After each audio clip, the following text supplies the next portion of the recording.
Sounded good, Mark. We're good. Yep. All right, good. All right, we'll go ahead and get started. We'll call the meeting to order with a roll call. Beth Bailey, Here. Marge Jorgensen, Here. Tony Collette, Here. John Kraus, Here. Mary Quinn, Here. Lisa Panzer, Chad Creeley, Here. Gary Spielman, Here. Ron Tyjewski. Here. Join me in the Pledge of Allegiance, please.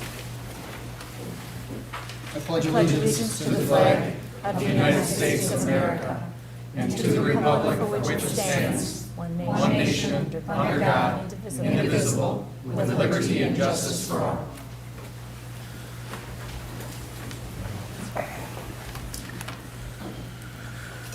All right, we have minutes from the regular meeting on July 12 and special meeting on July 19. I move for approval of both the regular minutes of July 12th and the special minutes of the meeting on July 19th. Second. All right, we have a motion, and a second, to approve the minutes for regular meeting on July 12th and special meeting on July 19th. All in favor? Aye. All not, same sign. All right, approved. Appreciate everybody's attendance tonight. We have more people than normal. Normally, we just get admin. So, thank you guys as well for being here. And everybody at home that's watching, and I'm encouraged to see the involvement. So thank you. Public comment, we do have some people signed up for public comment. I would just note, in recognition of privacy rights of individuals and employees of the district, the Board of Education prohibits any public comment on individual employees or constituents of the district and on matters in which the employer or constituent may be identified or inferred from those comments. Board of Education will generally not discuss or take action on non-agenda items brought up by the public at the meeting. With that, we will move forward with public comment. First on the list is Stephanie Wiedenhef? Yes, come on, we're up to the podium, please.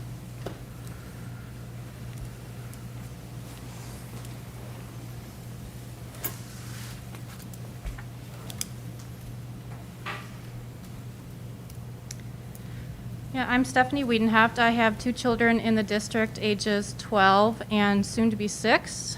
That's going to be a 6th grader and a 1st grader.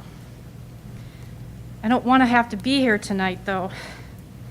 I want to be getting ready for school and dealing with those annual stressors like every other year. But this is not every other year. Neither was last year. My family and I locked down hard when COVID-19 made its way to the U.S. Even ahead of mandated closings, we were ceasing our normal activities. I lost my job due to coronavirus. My children both lost out on their extracurricular activities. My daughter missed out on the end of her year at K4, that most precious and exciting of school years. And then she had to do kindergarten virtually. My son, who is a gifted learner with an IEP, struggled greatly through his 5th grade year at home. But there seemed to be a light at the end of the tunnel. This past spring, there was a mask mandate in all schools, along with other safety protocols, and we were feeling confident that we would be able to send our children to school this fall. My daughter, who will turn 6 on Thursday, has suffered from loneliness and isolation. My son, who starts his 6th grade year this fall, is clinically depressed. So it was with deep dismay, disbelief, and anger that I discovered that safety protocols that had been in place last year would not be followed this year. I am here today to ask that the mask mandate be reinstated. Standing here now, I am fully vaccinated, yet I am wearing a mask because my children are not. And I am disappointed to see so many people in this room right now who are not masked.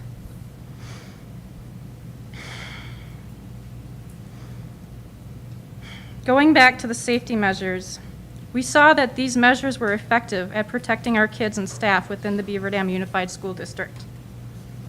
I was feeling confident at the end of last school year that with those safety standards in place, my children would be able to return to in-person schooling this year.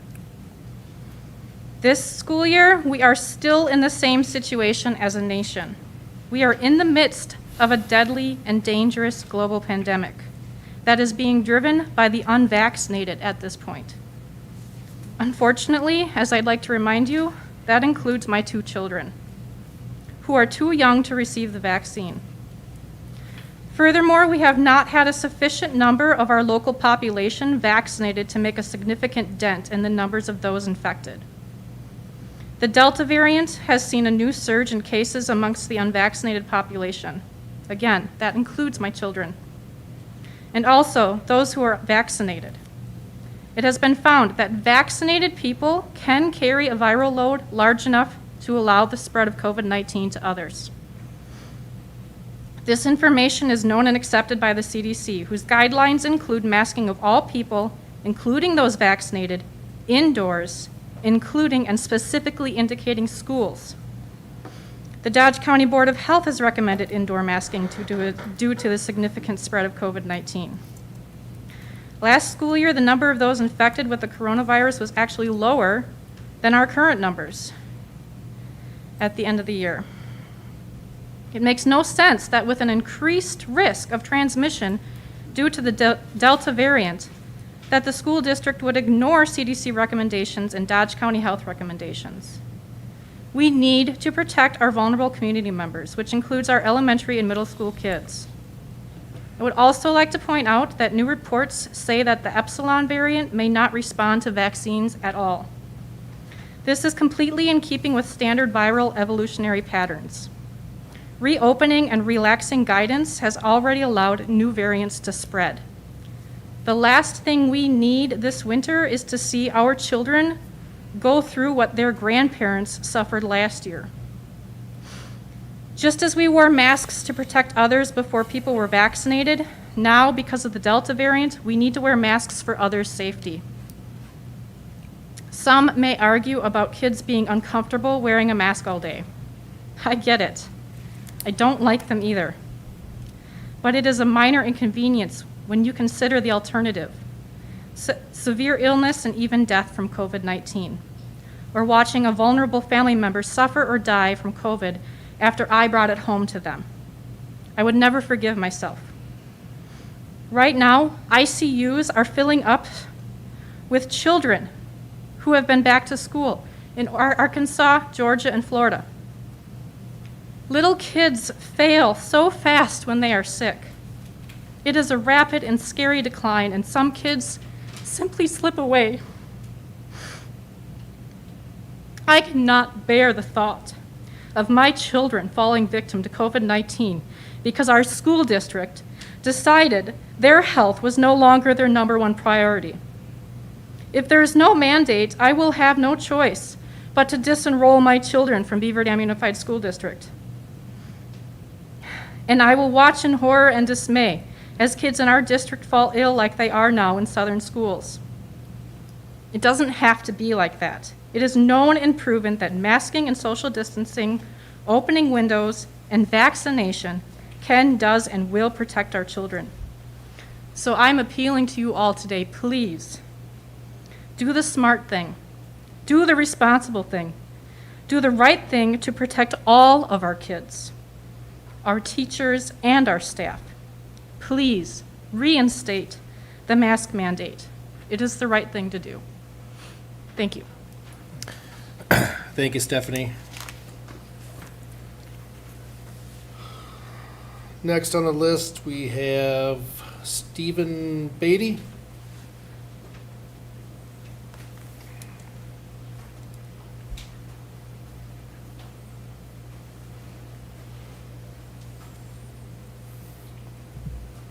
Good evening. I'm Steve Beatty. I have 2 children that have been attending Wilson up until last year. I was fortunate enough that my job allows me to work from home, and my employer closed down for the year, and actually for the last 18 months, and we're finally going back in September.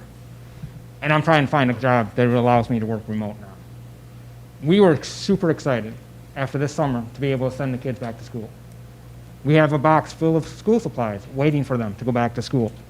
They're excited. They want to go home and go to school and see their kids.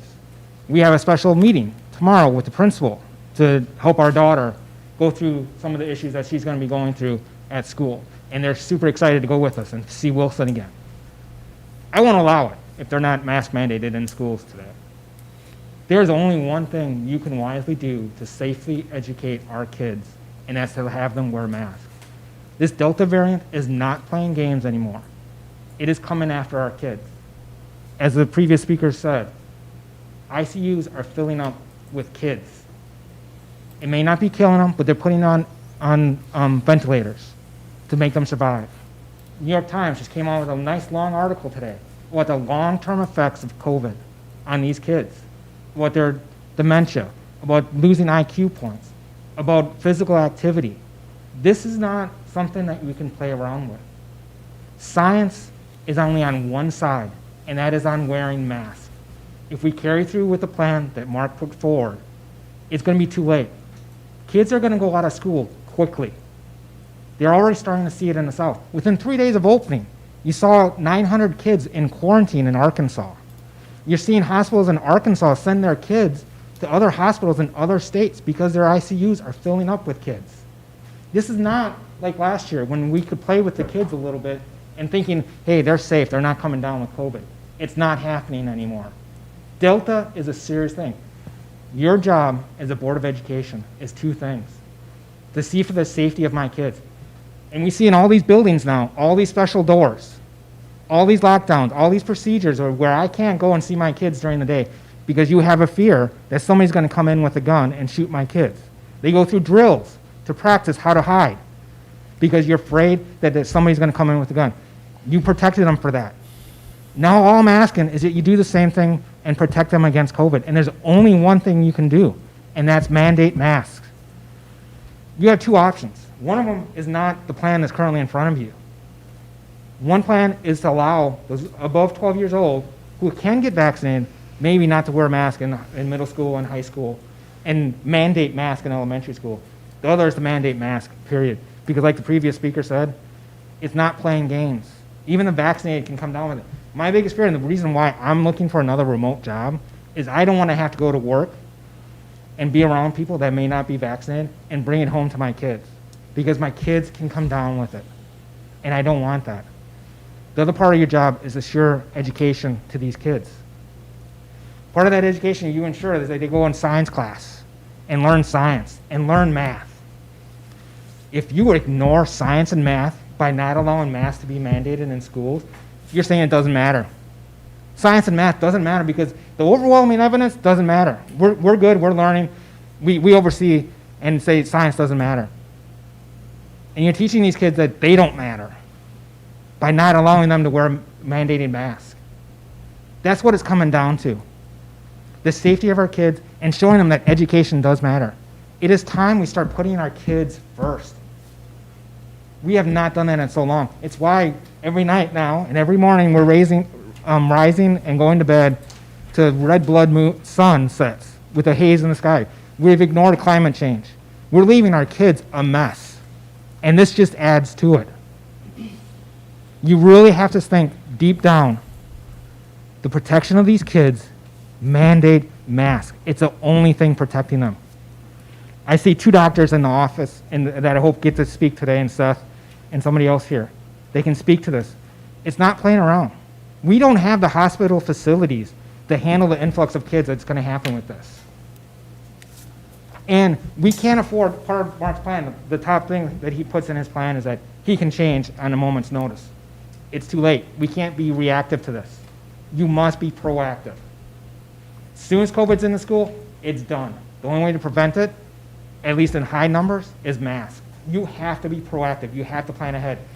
Part of the plan better be when the schools have to start shutting down again because of the numbers, better be virtual schooling. You better have that in place, and better than you did last year when schools had to quarantine. Because we know several students at Wilson that came back after being quarantined and after staying home. One kid wanted to go back for his 5th grade, be at Wilson. Within a couple weeks, he was back home under quarantine because of exposure to COVID. This does not get to play with. Science does not get to be ignored and a whim. CDC, Academy of Pediatrics, the Dodge County, Everybody. Universities. All our universities are now going to mask mandates. Why can't we follow the example of all these universities? The Arkansas governor said, the biggest mistake I made was signing a law saying that schools can't mandate masks. Because now he's seeing his hospitals filled up with kids. This is not the time to play. This is not the time to ignore science.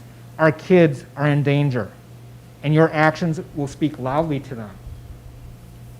And you better be on the side of saying, school matters, science matters, we're doing the right things, we're following science.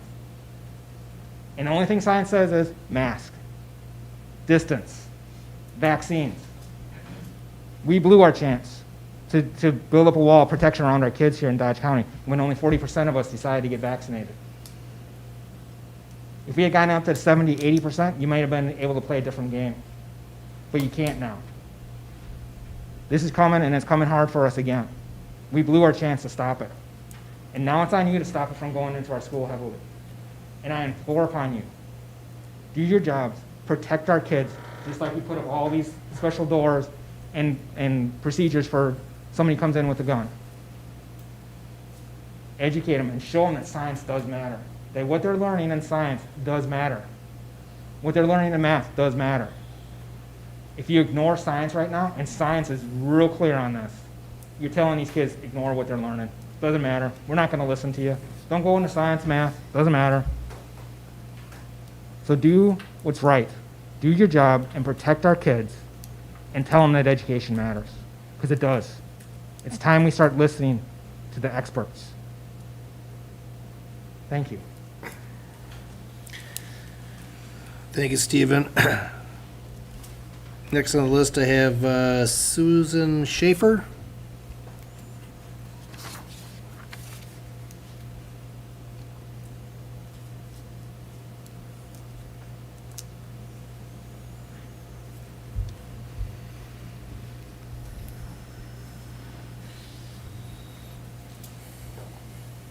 I appreciate the opportunity to speak tonight.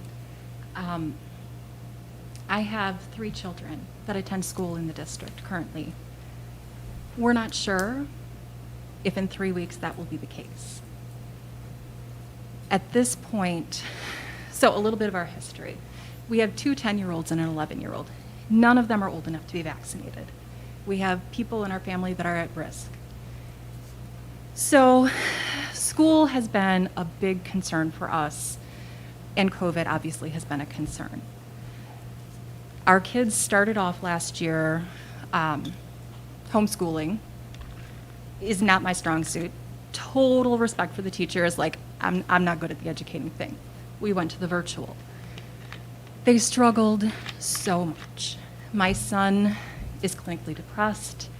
So many kids are depressed now that even though we talked to the doctor in like April, we can't get him an appointment with a therapist until mid-October, and for that we have to go to Madison because there is nothing available here. Our kids are not the only ones suffering. My children were very outgoing. Now the other 2 have huge social anxiety issues. Because we were concerned about their mental health and we had reached the point that we felt that their mental health was a bigger risk than going to the schools, in January, we sent them back to Washington. And they did a great job telling us about what they were doing to make us feel comfortable with sending them there. The kids did great. They felt better. They were improving. And now, we're like, oh, this is great. Ready. Everything is going to go. And of course, Delta variant came. We knew that this was likely to happen because these viruses will continue to mutate. There will continue to be variants. Right now, we're dealing with a variant that has a much more infectious issue. I don't know. It is so much more a risk to our kids. We have the CDC saying that they need to be masked. The DPI, the DHS, our county has stated it. And yet here we are, facing the beginning of a school year without protection for our children. And it breaks my heart because I want them to be in their community and with their friends and contributing and getting that sense of community and enjoying the time that they have here. And instead, we're now facing the possibility, possibly even the likelihood, because I don't know how you people will decide what you're doing. But either we're back to homeschooling, or the closest district that has indicated that they are requiring masking is Sun Prairie. We already have our alternative open enrollment from them. Tonight is our determination on if our kids can continue to go to school here. I know that there are a lot of varying opinions about whether masks are helpful or not, but the science behind it continues to state that the masks are the best option we have for keeping our unvaccinated people safe. And all of these kids are unvaccinated.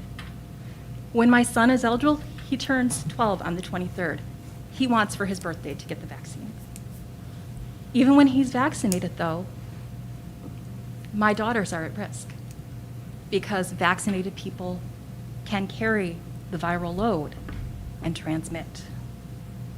I hope that you will consider doing what's best for all of our children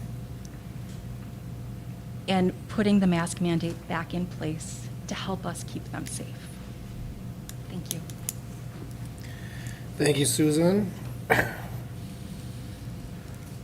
Next, we have Seth Bruden.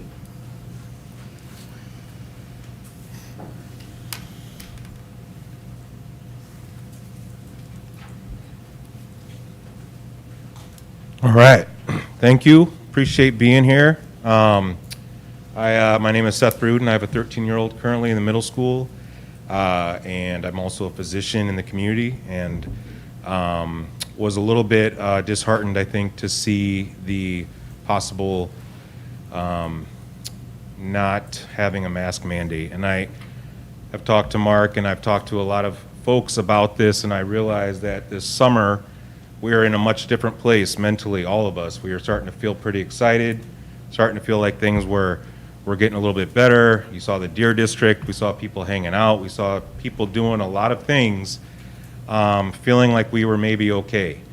And then, as we've heard, very, I think, well said by a couple parents that spoke before me, things have changed rather quickly. And what we are seeing now is incredibly scary, and it's happening incredibly fast. And I think all of us in this room want what's best for our kids. I don't think anybody would argue that anybody sitting in here wants our kids to get sick or have problems with school.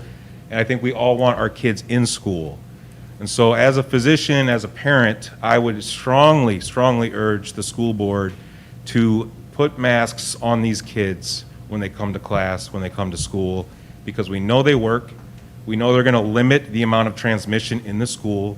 I'm not going to go into the science. That was the excellent facts that were presented before, and I would agree with almost all of them. We know this is going to reduce the number of our kids that get sick. If a bunch of kids get sick, we're going to have to quarantine. They're going to have to go home. They're going to miss school. There's not a great backup plan for these kids when they're home. It's devastating for them mentally. We've heard that. It's just not a scenario that I think any of us want. So I would just urge you, there is some very a great option to limit how many of our kids get sick this year, especially as the numbers are rising. And I certainly hope that we use that and protect them. So thank you for your time. I appreciate it. Thank you, Seth. Next, we got Tiffany.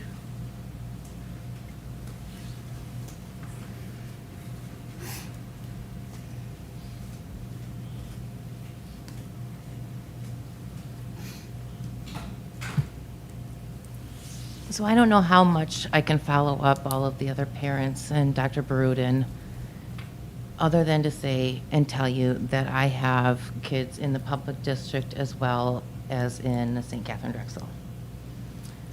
my children or my child in St. Catherine Drexel is ineligible to be vaccinated because of her age. Our family is high risk because of health conditions. I can tell you, having worked in the dental field for the last 3 years, wearing a mask all day is much better than being sick because I do it every day.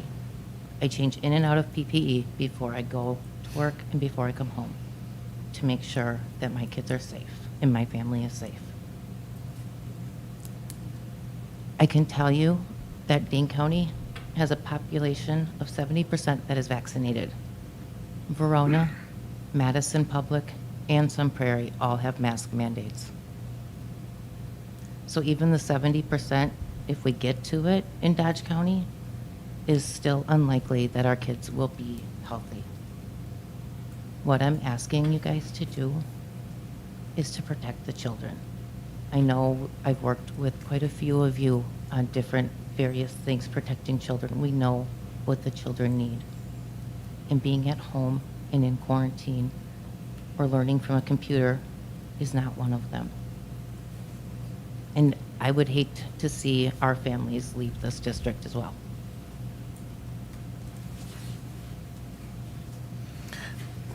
Thank you, Jess. Thanks, Jeff. And finishing up public comment, we have Betsy Peterson.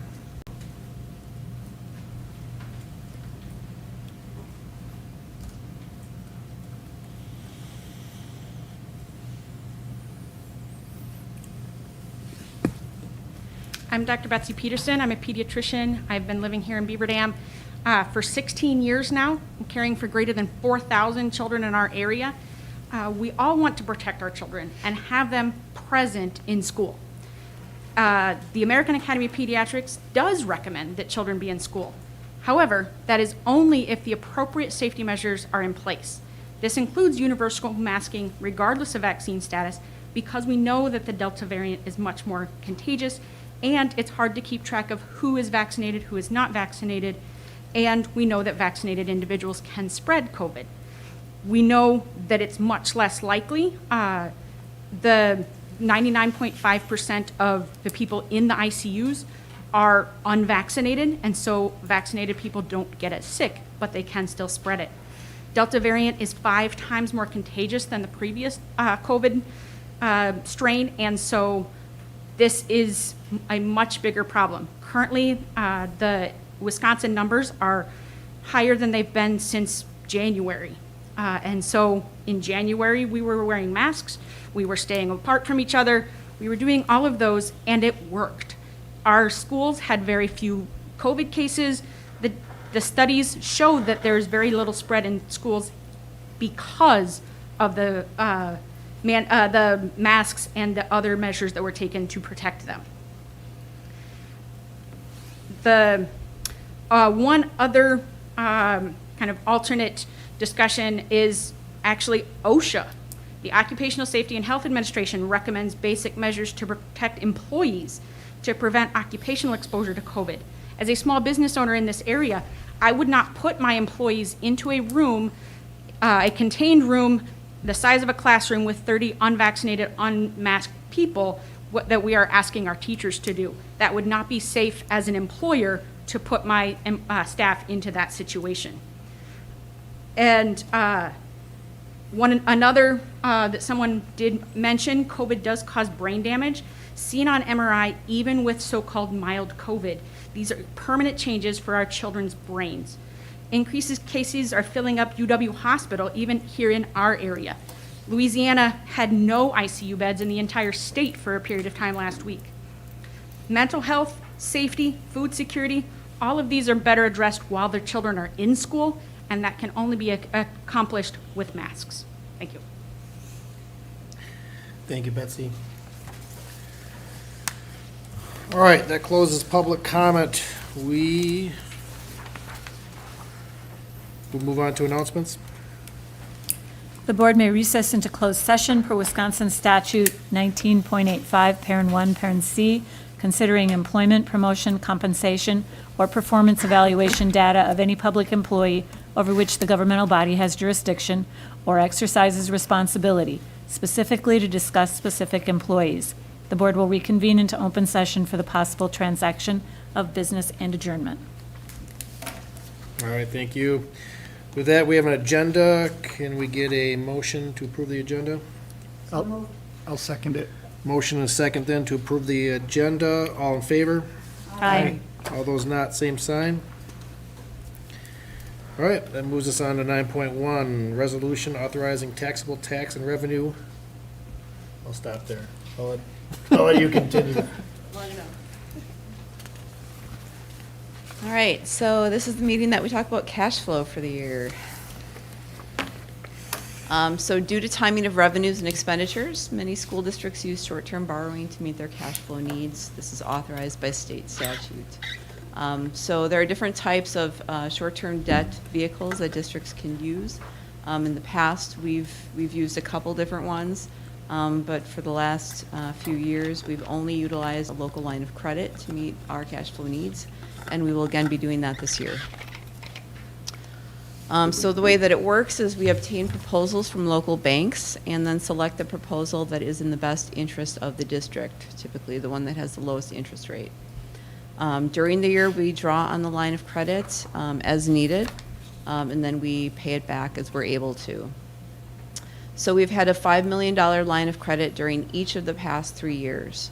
So you can see there during 2018-19, the most that we that we drew on the line of credit at any given time was $4.15 million. During 2019-20, the most that we had used at any one time was $3.04 million. And then this past year, the most that we used at any one time was $2.6 million. So we've been getting less and less dependent on our line of credit, which is great.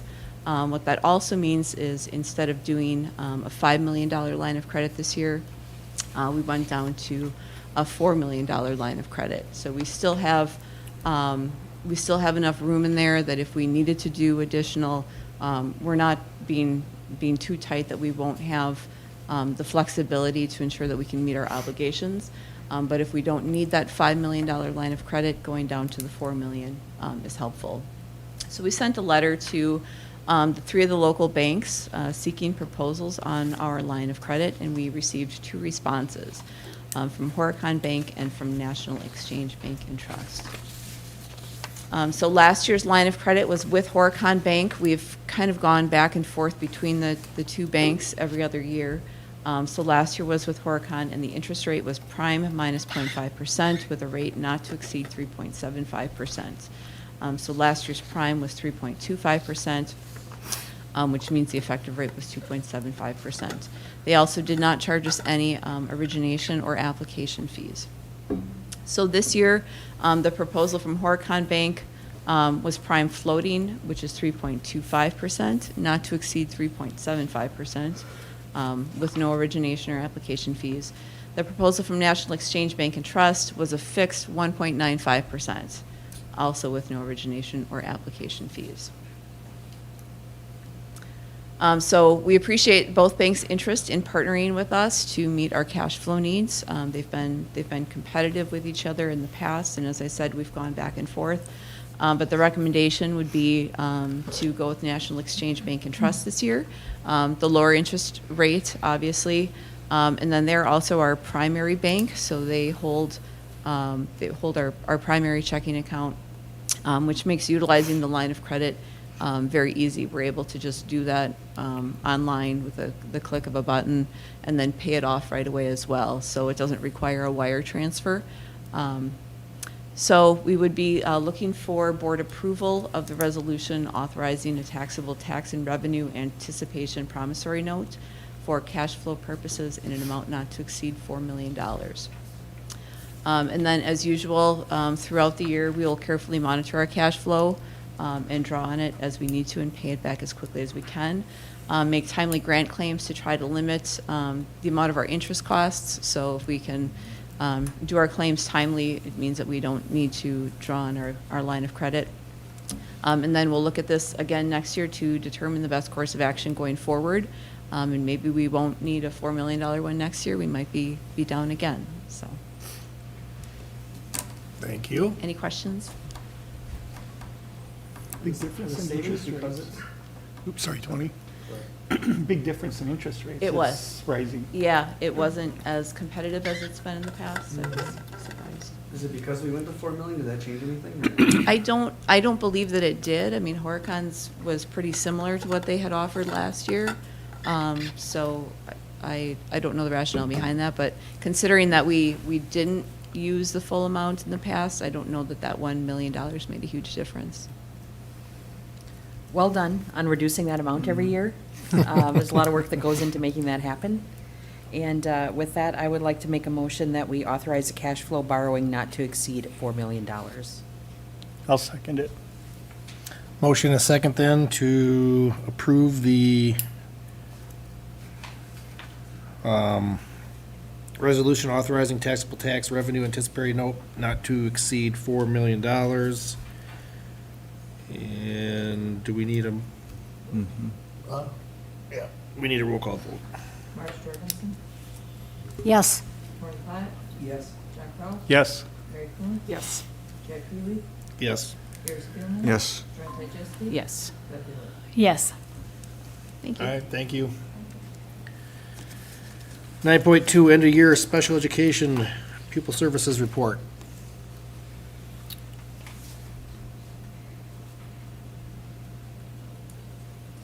Oh, hold on, Mark. There we All go. right, I'm sorry. We're good. That darn mic. So thank you for accommodating me reporting from home tonight. I really appreciate this. I feel like there's some great information that I want to share with you, and some necessary reports that I just need to make you aware of, and be available for questions if you have them. So the first. Oops. Oh, went out again. Laura? Your mic went out again.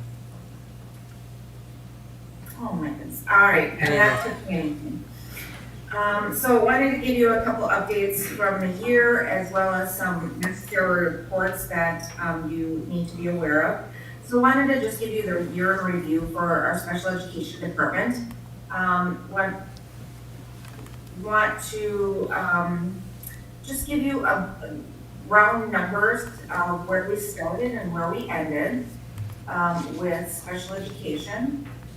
You see that we had an increase in our numbers, and so we've done a nice job of what's going to go back here, of supporting those students, and a lot of planning and time went into serving our kids both in person and virtually.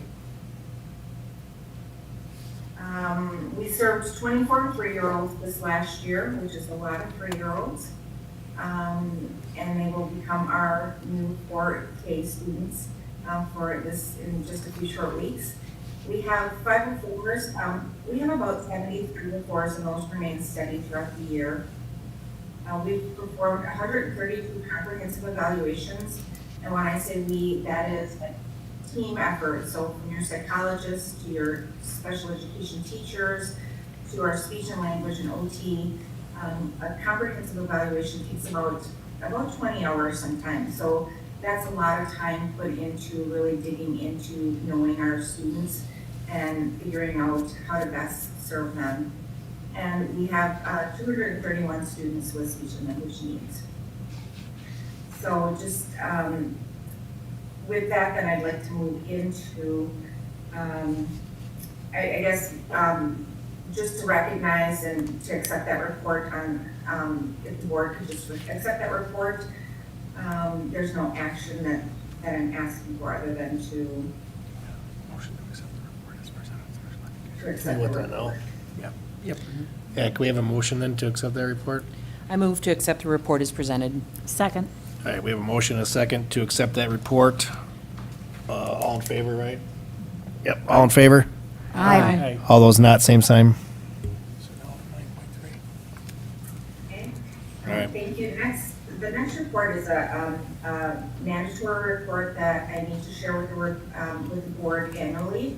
It talks about the number of seclusion and restraints that have happened during the year.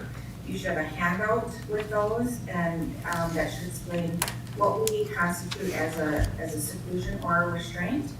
And I'm asking that you accept that report. Laura, is there, Any do questions? you want to just provide just a brief overview of context? Sure. So annually, so seclusion or restraints are sometimes necessary in schools to maintain the safety of students or staff members if a student is going to hurt themselves or other people. It was used we use it as a last resort, and our staff is well trained in how to determine when it's necessary, as well as the proper use of seclusion and restraint. So we're guided, we have a lot of guidance and a lot of laws that surround our use of seclusion and restraint. And again, while it's sometimes necessary, we are always looking to improve the prevention of seclusion and restraint. And we've done a really nice job of that this year. I know that the year was a little different with not every student was here all the time, but our numbers are really good, and we always want to get better. So we want it to be 0, but we know that we are, in a position where we've got a lot of students with some needs that we can't always anticipate the safety of everyone around us. So what you're looking at is, I have to break it up into a couple different different categories. They want you to know the total number of students that have had seclusion or restraint. And then in parentheses, you'll see the students with disabilities that constitute that total number. You have this number of incidences of seclusion, incidences of restraint, and then our total. Thank you. Sure. Does anyone have any questions about that report? Any questions? Otherwise, I just have one question. As far as the total number of students, a student could have more than one incident of needing seclusion or restraint. Is that correct? Correct. Okay. other questions? If not, we have a motion to accept the report. I move for approval of the report on seclusion and restraint as presented. Second. All right, we have a motion and a second then to approve the report as presented. All in favor? Aye. All those not, same sign. All right. Is she moving on to 9? Yeah. All right, all yours. Oh, boy. Pupil Services Department has also done a great job, and this includes our counselors, our psychologists, our social workers. We've served over 350 students, either in individual or group counseling. We've had almost 100 students that we've referred to outside agencies for additional services, so things that are above and beyond the scope of what we can handle within a school. We had the highest food drive collection and distribution in years, and part of that is thanks to our partner who White Construction, who had a really nice contribution for us. But the Pupil Services staff was very creative in how to make an impact this year when collecting food and distributing it was maybe didn't feel like the safest thing or something that people were interested in due to safety reasons, but we still found a way to really make an impact. And then we assisted families with house fires. Throughout the year there were a few of those that occurred, and from everything from furniture to school supplies to clothes. We had 55 students who lost housing during the year, and we serve them, continue to make sure that they received the continuity of education through clothing, community resources, and providing just a stable routine for them at school.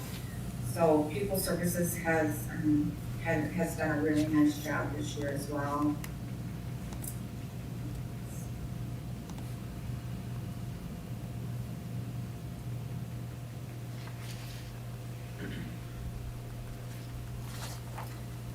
And then I've got to give a nice, I know that we all know how critical our school health services were to us in this last year and a half. But I really want to make sure we emphasize and that I point out the fact that not only did COVID happen and they were able to keep things afloat and be the pipeline between county and state and best practices, but they also had to do the day-to-day caring of students despite, or on top of all of that COVID. So we had 303 health plans that we monitor, that we write, and that we help deliver services for. There were over 10,000 office visits. So students just coming to the office for medication or other ailments. So our office staff has been the office visits were really, really busy. They did vision screening in grades 1, 3, and 5 of almost 350 students, with 64 students referred for additional checkup. They've done the hearing screening. They've administered over 8,000 medications. They do a record review for compliance, which we were in really good standing. And we partnered with Seals on Wheels for teeth and the health of our students' dental work. So with this, we have three nurses and 1 LPN, and they were busy. They did a fantastic job. I'm sure they always do. I have no experience outside of the fact that they're juggling COVID and everything else here, but they did a phenomenal job.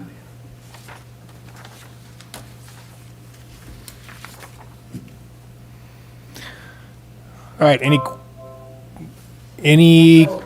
go ahead. I was just gonna ask if you could accept these end of year reports for Pupil Services.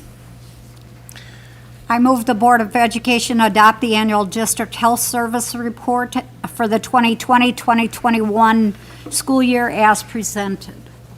Second.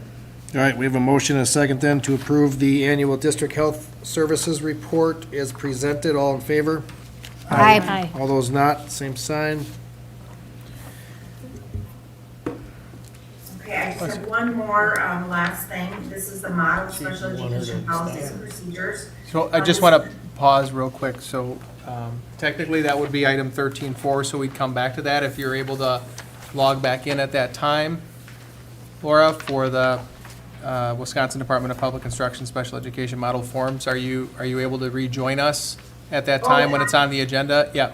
No, you're good with your presentation, but we just come back to you at that point, if that's okay? Absolutely. Okay, perfect. So Mary will bring you back up when we get to that agenda item. Sounds good. Thank you so much. So, part of that is mental health, and the reoccurring theme tonight was mental health. With who we partner with, do we have options to get kids in sooner than? How does that work?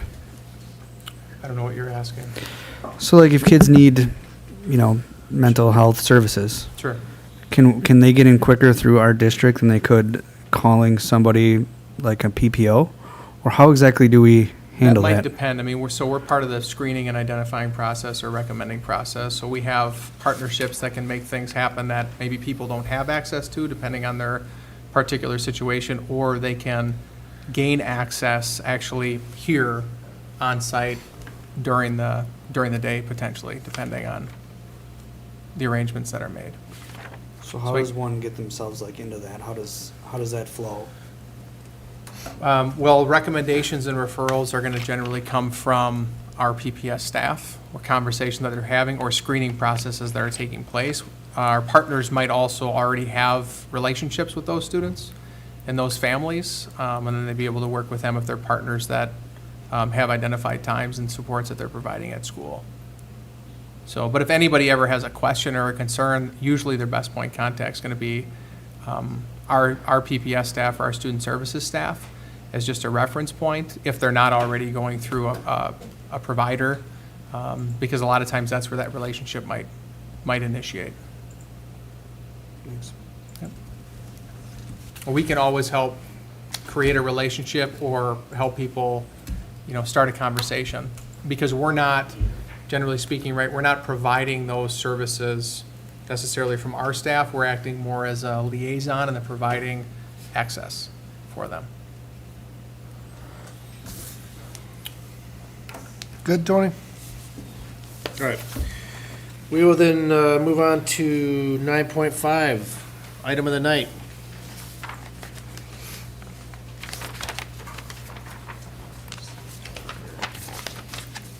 All right, good evening.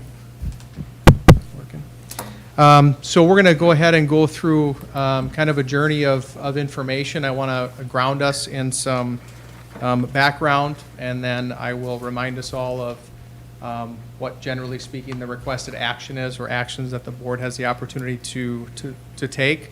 I'm going to make sure that we're all updated on some of the guidance that's come out from various organizations relative to some of our protocols, prospective protocols, which would also include, obviously, masking, which people shared some perspectives on that, obviously, today.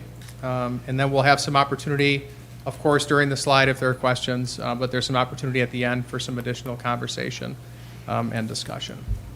So for our meeting goals, which I kind of just referenced, but an update on current community metrics, update on guidance and recommendations from those various entities. So CDC is the Center for Disease Control, AAP is the American Academy of Pediatrics, and the Dodge County Public Health. Also outline prospective mitigation efforts and provide the board an opportunity to take action. So the actions would be, potentially, or anything else the board would decide, but to either approve the return to learn plan as presented, or approve the plan with the following amendments, changes, considerations, etc. So monitoring COVID-19, we are back to regular meetings with the Dodge County Health Department. So over the course of the summer, those meetings had moved from weekly during pretty much the entirety of last school year to bi-weekly, generally speaking, throughout the course of the summer.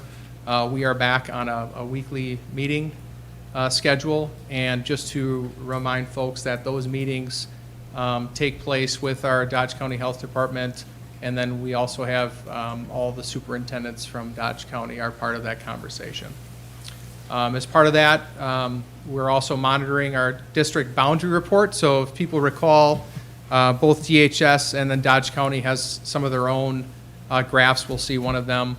But they report out on various information. When we started this journey, initially there was county information, and then they had provided some additional context when they narrowed it down to census tracts, and then we were able to kind of ascertain good context for us based on what census tracts they were able to report out on.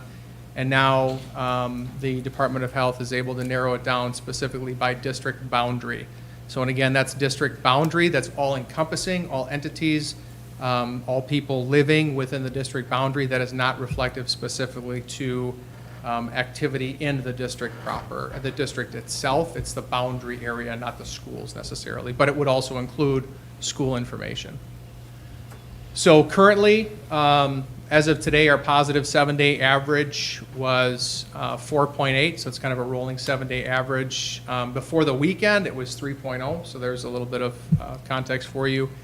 Extrapolated to per 100,000, because that's one of the ways that we like to report out on that, and the Center for Disease Control has some reference points for us relative to the transmission of the virus and its pervasiveness. They extrapolate that out to per 100,000, so that is roughly 21.5 currently.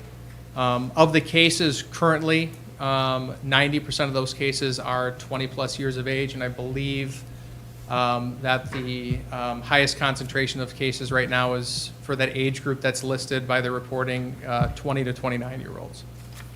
Vaccination rate, so our vaccination rate for our school district boundary, I know some folks had referenced, that the vaccination rate in our county is low. I'm not implying that 51.1% is high, but for our actual district boundary area, it is the highest vaccination rate for any contiguous district in the county, and it's 51.1%.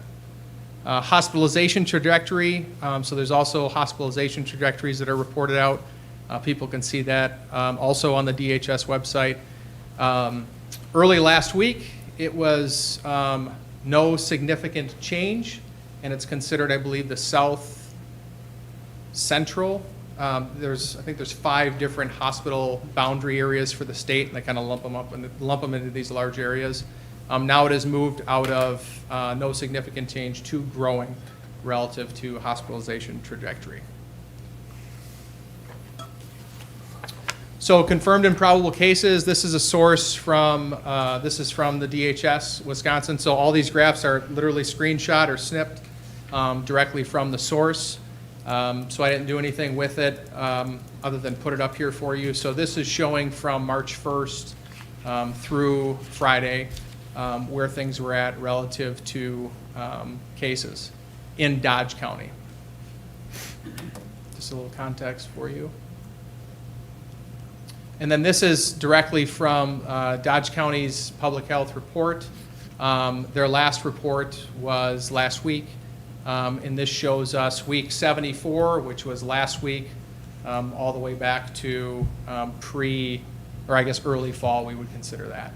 And it's week starting from when the initial shutdowns and et cetera, way back when to that spring prior to the school year. So this is showing kind of our journey as a county relative to weekly new case averages. And this is part of the report. I know some people had looked at the weekly report that our county health department puts out. They are back on putting it out weekly at this point in time, so people will be able to see the week 75 report. Likely that would come out tomorrow afternoon, or it'd be available by Wednesday morning.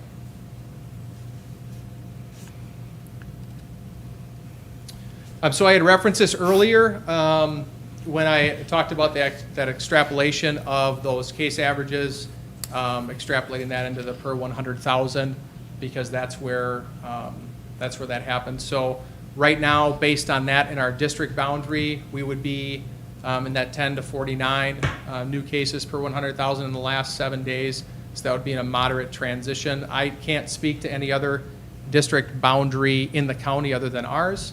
But I know that there is conversation with districts who have already approved plans, let's say, that didn't necessarily require masking, that they would be monitoring this as an indicator of whether or not they would consider moving to a mask mandate. Would have to do with the specific transmission taking place in their particular district boundary. So again, for context for us right now, if we close our eyes and think back to June, we were in that blue, low transmission. Right now, we're in that moderate range. That's just some context for you. So school guidance update. There has been a plethora of various guidance updates. The most recent being from DPI, which is an extension of the DHS's guidance, which I'll get to that in just a moment. CDC had come out, and here are just some highlights. This is not everything, but some points of emphasis or highlights, which were returning to in-person instruction is a priority. Vaccination is the leading public health prevention strategy. Masks are recommended to be worn indoors. Social distancing target recommended to be at least 3 feet. And then layered prevention strategies would be recommended as well. So monitoring, cleaning, distancing, masking, etc. Some other CDC highlights recommend that we continue with increased ventilation, hand washing, respiratory etiquette, contact tracing. Students, teachers, and staff should stay home when they have signs of any infectious illness and be referred to their healthcare provider. And then schools or districts monitor community transmission, vaccination coverage, and outbreaks to inform adjustments to layered prevention strategies. Specific to the American Academy of Pediatrics, and Dr. Betsy had the opportunity to earlier to reference a few of these things. But AAP highlights a few things. Testing being available at schools. Again, utilizing a layered approach to protect students and staff. Recommend masking for everyone over the age of 2. Monitor effectiveness of approaches and adjust as needed. Monitoring attendance closely and supporting students that are at a higher risk for absenteeism. District officials should stay in close communication with local public health authorities, school nurses, and other medical experts. As far as the DHS and DPI are concerned, here are a couple other things that were referenced as part of their layered mitigation and prevention measures. Promoting COVID-19 vaccination among eligible students, teachers, and staff. Recommending consistent and correct mask use indoors for everyone regardless of vaccination status. Encouraging physical distancing and cohorting. A screening test for students and staff who have symptoms, staying home when sick and getting tested. Improving ventilation, hand hygiene and respiratory etiquette. Enhanced cleaning and disinfection. So relative to our perspective, return to learn plan, right now that I put together, and I just want to qualify it too, and I think people are generally aware, this is something that I put together after a lot of conversations, considerations, and I put forth as in a draft form. Nothing has been approved by the board. They have that opportunity this evening, but I had put that together, and in an effort of being very transparent, that particular plan draft was shared with all of our families in our district at the end of last week. So again, specific to this plan, the recommendations are open to adjust. They should be considered a draft until approved by the board. I just said that. Elements of our plan have been reviewed by our steering team in the Dodge County Health Department. That does not imply that everybody on our steering team in the Dodge County Health Department agree with every single component of the plan. It's a fact that conversations were had, context was garnered, but that doesn't necessarily mean that everybody likes every individual component of the plan. The health department does support our layered approach. People know that the health department sent out a recommendation that everybody mask indoors. They did not specifically call out schools. They said everyone masking indoors. So we can infer and reasonably understand that the health department supports our layered approach, but generally speaking, relative to masking, they're recommending masking for everybody indoors. Our plan, I will tell you our plan, the plan that was shared on Friday, the plan that I'm talking about today, and there's a couple of updates and adjustment relative to my recommendations. The plan does align with the approaches from area and regional school district. That's valuable context, shouldn't necessarily be the driving force behind a decision, but generally speaking, that is in line with all other districts in Dodge County. We have certain things in our layered approach that might be considered more protective. They also align with the majority of districts in the CESA 5 region. So CESA stand for Cooperative Educational Service Agencies, and there's large regions within the district or within the state that are identified or broken up into CESAs. So where is CESA 5? CESA 5 is to the west. Just think to the west. Think like Portage and beyond, and kind of blossoming a little bit from there. CESA 6, the CESA 6 region, again, just for context for folks, that would run from us to as far east and south as Slinger, and then all the way up through Kokana. So it encompasses the valley, Oshkosh, Fond du Lac, just some context. So generally speaking, the approach that we have would align with the majority of those districts. This plan has to be open and subject to changes because we know that there's going to be new information. There's going to be new information. There was new information for me, a new context between Friday and before this board meeting. That's the reality. That's the reality we've been living in relative to this. And we just need to be understanding that new information is going to come forward, and we're going to need to be able to navigate that. For some folks, the timing of this is too late that we're talking about, whether we mask or not. And for some folks, the timing they would suggest is too early, because we don't necessarily know what tomorrow, next week, let alone 3 weeks is going to bring. And the school year starts in September, so what that context looks like at the end of August could be a little bit different for us. The reality is, for districts that maybe had approved some of their plans or plan components very early, some of them have already made 2 or more adjustments to their plans between when that happened earlier this summer and now. Again, that's just context. So the plan has multiple components that are referenced, and there was a document, the board has reference to that. I know that I believe most of the people who are here this evening have seen that, but there's a kind of a, we'll call it a one-sheeter, but it's a 2-sided document that has different components that are referenced. So one of the components is flexibility. Again, I kind of made mention of that earlier, but recognizing that any mitigation efforts or plans that are approved may need to be adjusted. We have to continue to be flexible. In this plan, the superintendent would have the authority to make adjustments in order to enhance plan effectiveness. Those would generally be temporary or short-term. The board meets no less than once a month for the purposes of business, where they would formally take action. If there was an emergency situation, they could always have an emergency meeting.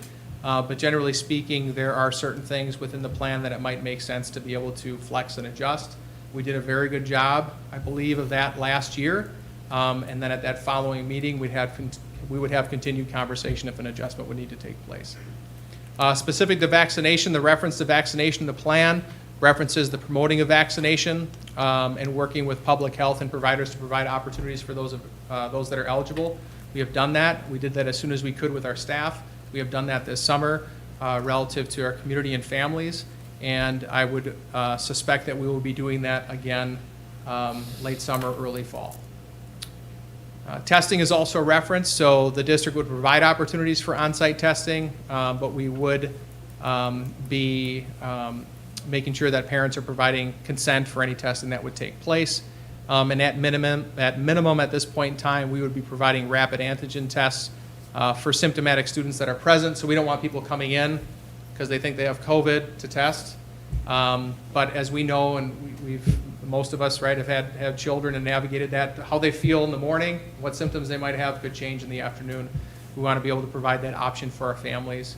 And then we would share offsite PCR testing options with families. There are more than one in the community. They're very convenient, easy to access, and that would be the plan intent at this point. As far as how we would deal with symptomatic individuals, again, we need to make sure that students and staff stay home if they have a fever or 2 or more COVID symptoms, have to be fever-free and no more than 1 symptom for 48 hours. So there's a lot of conversation on the hour piece. I talked with Dr. Betsy a little bit about this. I've talked with our nursing staff a little bit about this. There are many plans out there right now that have been approved that had referenced 24 hours before returning to school. That would be considered a normal standard, maybe outside the context of navigating COVID. There's mention of 72 hours before returning to school, but I'm not aware of any other districts, which is fine, that are looking at 72 hours and only a couple that are starting with 48. So my thought was we begin in the middle, which would help reduce the amount of time that people are out. If for some reason we believe that would need to be adjusted, we could always make an adjustment up to 72 hours. Or if things were in a really good situation, a really good spot, and things are going well, we could always adjust that back to what people would consider maybe a more normal time frame, which would be 24 hours before returning to school. Quarantining of close contacts. So how this is broken up is if it would be a household close contact, if the person is vaccinated, quarantining would not be required. If unvaccinated, the household contacts would follow quarantine parameters established by Dodge County Public Health. What we did see and what I would anticipate is that some of the quarantine parameters could adjust. They might change. Public Health might come up with different recommendations. I think we're all generally familiar of the 14-day concept. There are some other options perhaps within that, but if it's a close contact, close household contact, that's where we would be landing. Quarantines of close contact non-household. Close contacts would be notified of potential exposure, so we will continue to do that, make sure people are aware there's a potential for an exposure, and ask that they require that they monitor for any symptoms for 14 days. Obviously, if symptoms were to present themselves, then they would wind up quarantining. Specific to face coverings and masks, so I did make a little bit of an adjustment in some of the verbiage of this in the planned draft. Obviously, all this is open to some conversation or consideration. So currently, how it reads after I did that update, it would be in alignment with current guidance from the CDC, American Academy of Pediatrics and Public Health. Universal face covering or masking is recommended for students and staff in schools. The district reserves the right to require masking at any point if deemed necessary. And then I also added to respond to local activity or transmission, maintain operations, or otherwise mandated. And then I wanted to put a caveat out there and make sure people understand that, based on current trends and conversations with the health department and medical professionals, the likelihood that masking will be required to start the year is growing. Where we were at 3 weeks ago is significantly different. I know some people reference that today. I think a lot has potentially shifted, and we need to keep monitoring that. We know that we saw a sharp decline in what had started to spread in Europe, and it flatlined or plateaued and then dropped off really quickly. We don't know where we're necessarily at, but at the current rate of how things are going, it looks like there's going to be an increased pervasiveness, and that's why we have the conversations we do every week, and that's why we need to be flexible and responsive to whatever plan we land on. As far as distancing is concerned, classroom learning spaces and the commons will function as normal, but considerations for distancing of up to 3 feet will be made where practicable. So in other words, there's certain things that we do where it really makes sense and it's super easy to achieve and maintain distancing of 3 feet or more. Where we can do that, we're going to do that. Sanitization and cleaning protocols, we had put a number of things in place. We're going to continue to do those as we did last year, and that would also include, or reference it in this piece, the use of maximum ventilation and fresh air return settings with our HVAC. So essentially what Pete and his team did is they work with our providers that help service that equipment, and we basically run them as wide open as we possibly can to increase the amount of exchange and fresh air in our spaces within kind of the parameters that they set, because you can actually cause problems with the units themselves if you we're not try to operate outside of those parameters, but we will continue to do what we did last year relative to fresh air return as well. Hand washing and hygiene. Obviously, we know, one of the great things about what we had to navigate is I think we got into good habits, generally speaking. I think, we ran into some dry hands too, but that's okay. So we're going to continue to encourage and expect people to wash their hands. That would include, obviously, education. That looks different. K-12, those conversations, our teachers do a wonderful job of that, but that is definitely something we're going to continue to be cognizant of. As far as lunches are concerned, we would use additional lunch periods as needed and practicable to minimize crowding during lunchtime. So, easy example is the high school last year added another lunch period to decrease concentration. That is something that they're going to continue to do, and they've built that into their schedule. As far as meals are concerned, meals will be distributed using regular food service practices and routines. Salad bars are self-serve options, so what that's going to look like is probably going to be a little bit different. And again, depending on how active things are and where we're at, some of those options or what those options look like are going to need to change significantly, just to minimize congregation interaction, kind of these open food spots. And then just a reminder, the USDA extended free meals to all students through the 21-22 school year. A couple other things, capacity. Instructional spaces will function at full capacity. I anticipate after school spaces would run at or near full capacity. And again, some of this is dependent upon how things are going, and we may need to adjust, and the administration would be able to make those adjustments to minimize crowding and respond to community need relative to capacity at, let's say, a particular event or venue. Classroom settings, our students would be allowed to engage in traditional activities, partner group work, laboratories, playing of musical instruments, et cetera. Transportation, buses would run at normal capacity. Facial coverings are currently required. That is per federal regulations. That's a completely non-negotiable item relative to that. Large gatherings and assemblies, we need to be mindful about what we're doing, how often we're doing it, and what really the purpose is. So where we can either adjust what that looks like, the frequency, within reason, we will do that, obviously in response to what's going on. Visitors, we're excited to be able to have visitors in our building as long as they are supporting school programs and they have received prior approval from the principal. Before and after school arrival or dismissal, so students walking to or being dropped off at school should arrive during the identified arrival time period. That just minimizes congregation. And again, this actually goes back even outside of COVID. You know, we have an obligation to supervise, but we only have a certain amount of time that we actually pay staff to be here. So it's important that if people are getting dropped off, that they're getting dropped off at times where we actually have people staffed to monitor and support those students. And then we will dismiss in ways that reduce unnecessary congregation. That will really should be a may, because it's going to depend on the practical realities of the buildings, and we need to be able to adjust with that. If there are specific requirements and there's applicable realities relative to what dismissal would look like for families, the individual principals would be responsible for obviously communicating that with families and answering any questions that they would have relative to what that looks like in their building. Before and after school programming, all before and after school programming, including tutoring and childcare, will be available this year. Activities and athletic offerings, so regular programming and seasonal schedules will be implemented.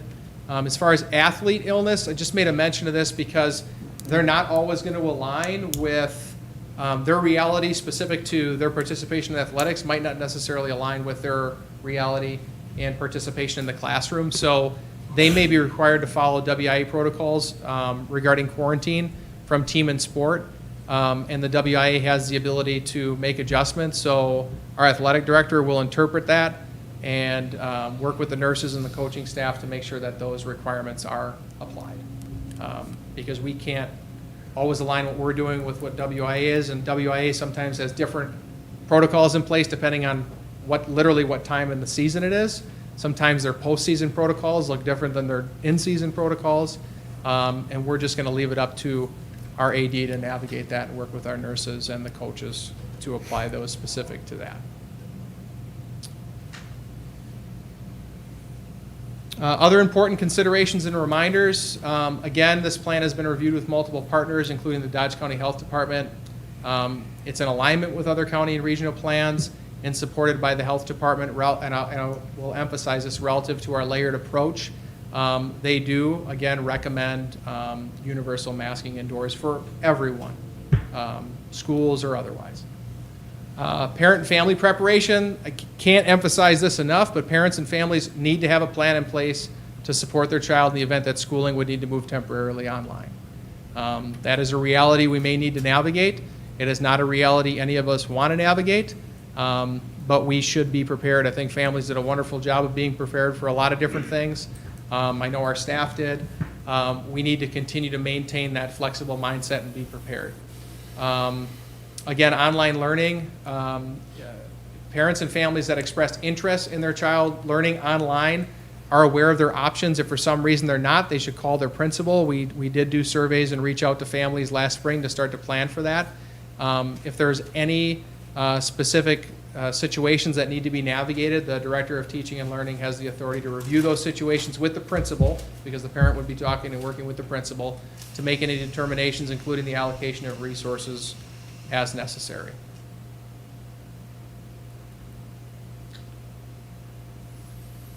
So, questions, comments, discussion?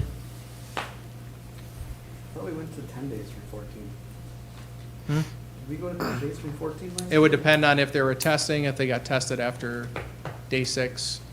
That's what you're referring to? Yeah. So there's those like OR components, but essentially what DCH is going to have in place, that's what we're going to follow, because it might change. And as people were talking about, maybe the pervasiveness of the variant, maybe the health department's perspectives, but relative to quarantining, we're going to continue to follow public health as closely as we can with the quarantine requirements. Mark, how many, how many families did we send this return to school plan to? Just off the top of your head, ballpark-ish. So we have, we would have sent it to the folks in Skyward for all of our kids, which would be just under 3,500. So, and there's typically 2 contacts. So low estimate would be over 4,000. Okay. Masking is recommended, not required.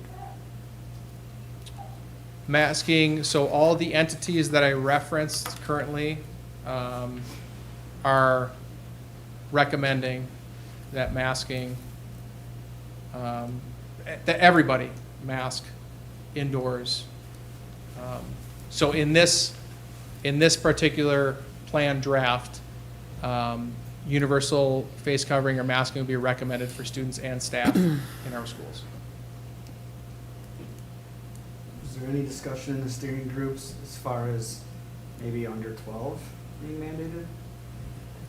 There's been some conversation, generally speaking, about that. I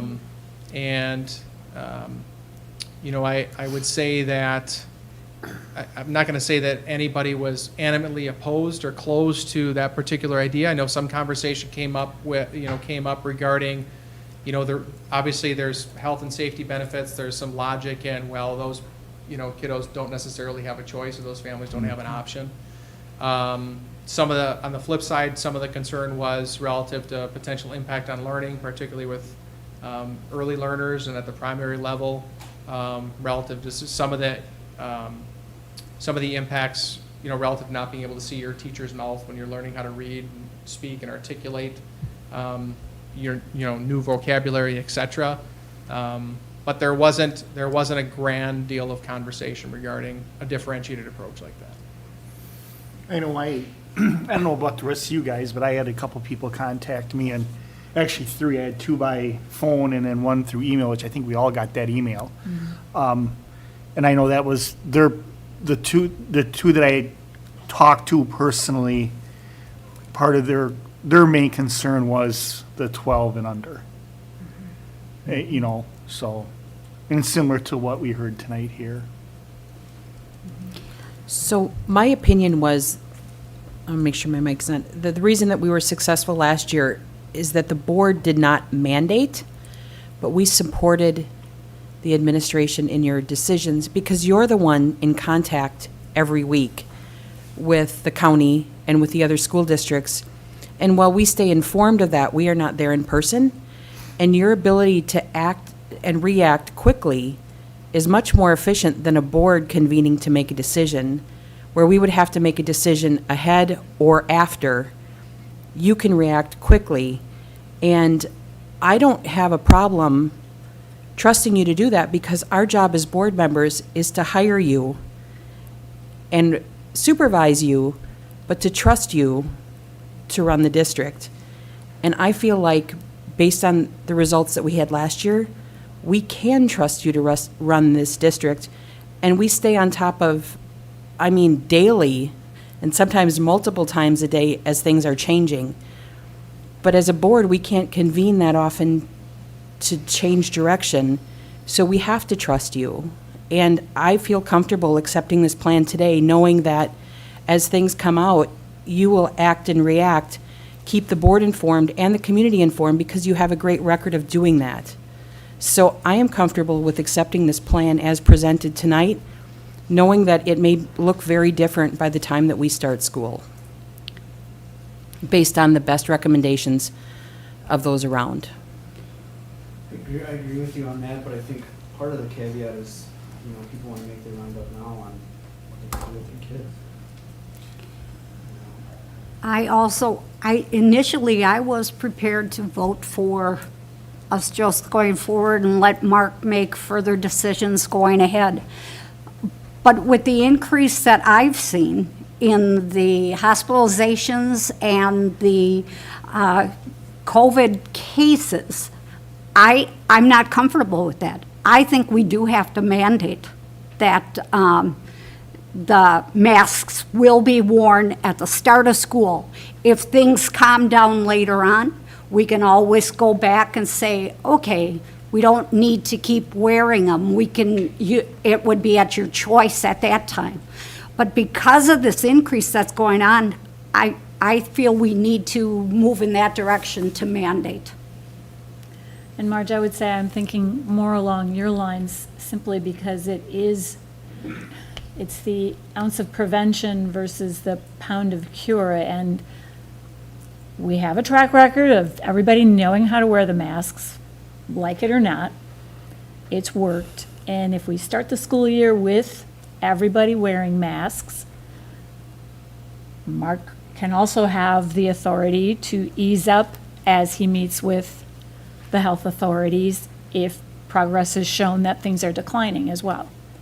So what is it that you're wanting to say? You're wanting to mandate it now, but give him permission to revoke it? And is that any different than what I said, allowing him to make the decisions? Right.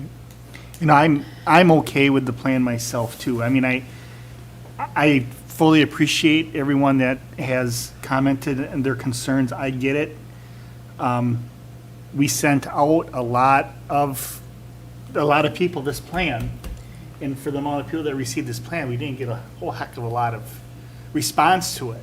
So that tends to lead me to believe that the majority of the people are okay with it the way it sits.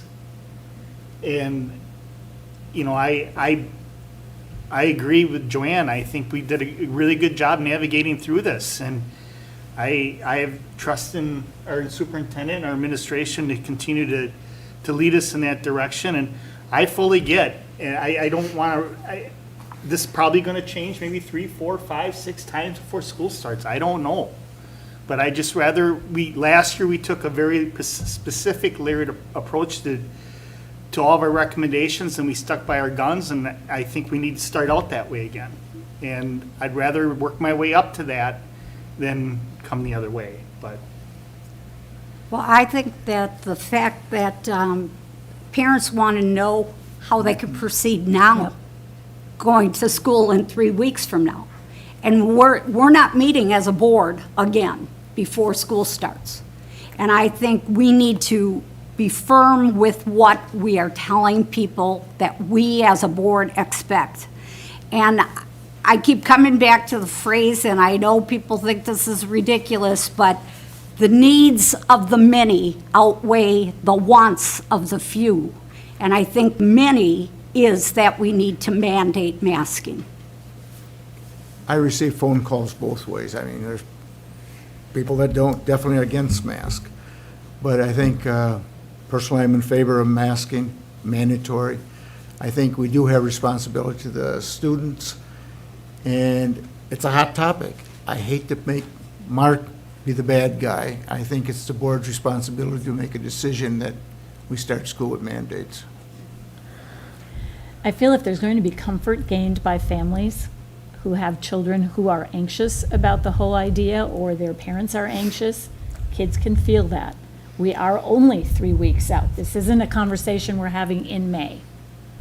It is August. We are 3 weeks out. If we make that decision, everybody knows from tonight going forward that they need to have their masks. And they also know that Mark will continue to meet, and he can make those adjustments. If the numbers go down and stay down, we're in a good place. Who are you talking about masking, all K-12? Yes. And in what situations, in sports as well? That's outdoors. Some sports are outdoors. I guess, yeah. Still in close contact with each other. My kid played soccer in the range instead of really being waterboarded. I guess if we can say we can make week-to-week decisions and change is one way, we can make week-to-week decisions the other way. Yes, we can, and I think that it's important for parents at this time to feel that they can assure their children that going forward, starting school, everybody is going to be wearing a mask. Because otherwise, if you start saying, oh, we're going to only recommend it for the elementary schools, there's a whole span of things where people are saying, haha, you have to wear a mask, we don't have to. We're not going to get into that. That's not what the purpose is. And so when we do it, it's a mandate, it would be for the entire school system. I agree with that. I don't think I think consistency, if we would mandate it, I would think consistency is best. It needs to be all the way across the board. And the kids are used to wearing masks. I mean, they had it last year, so they're used to it. It's not a change. And we're not saying for how long. It's just a note though, just to make sure everybody's on our next regularly scheduled meeting obviously would be after school starts. Correct. But just so you guys all know, we have the ability to meet anytime. Understood. So just kind of keep that in mind as you think about what your decision is. Just some context. So if the board were to mandate masking, obviously we navigate that. I'm a little bit curious what the pulse on the board would be relative to when they would want me to consider recommending or moving away from masking. For example, board makes a decision to mask now, and again, medical experts would tell us that they would anticipate the transmission number to increase, but let's say we're at 21.5 right now. That's the middle of this moderate transition band. Just trying to wrap my head around this a little bit. So would it be, if the trajectory is downward over a sustained period of time in that band, or would you only want me to bring it back if we're talking about low transmission? I'm just looking for some context because we're saying that. I understand the pulse is that the numbers are increasing, but going back to your chart on the previous page, in our area, it's not at a level where we're showing, so I understand what you're saying. Going back to your graph that you had earlier, either one of these, Yeah. I don't know where you say masks aren't needed. Yeah, I just want context so I can navigate that, or the board makes a decision to mask until the board acts not to mask. Sorry, you can't. Where we were at in the summer when we decided the summer school was going to be optional. Yeah. We're at that. Well, it was modified guidelines, it's a totally different environment. We didn't, as far as the kids were concerned. So you're talking about essentially no cases. We had little to no cases at all. And literally, I don't even know if we had a case in summer school. We had 0.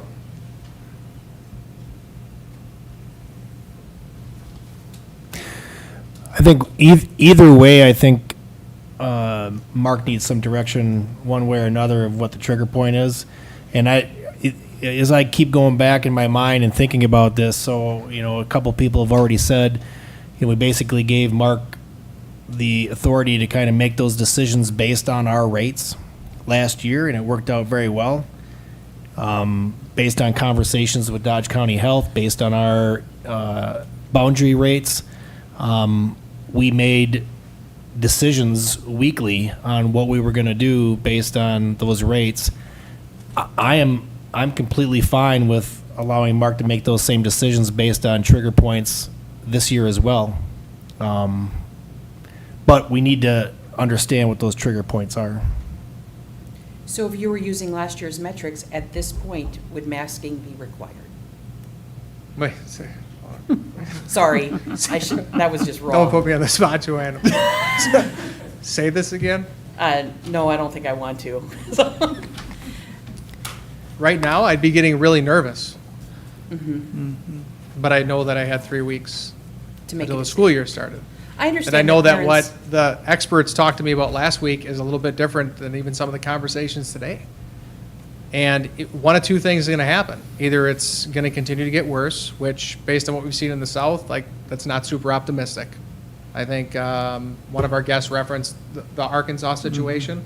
You know, I don't know, is Beaver Dam, Arkansas? I don't know. You know, I don't know what the concentration of those schools are. I don't know what, I don't know a lot of that context.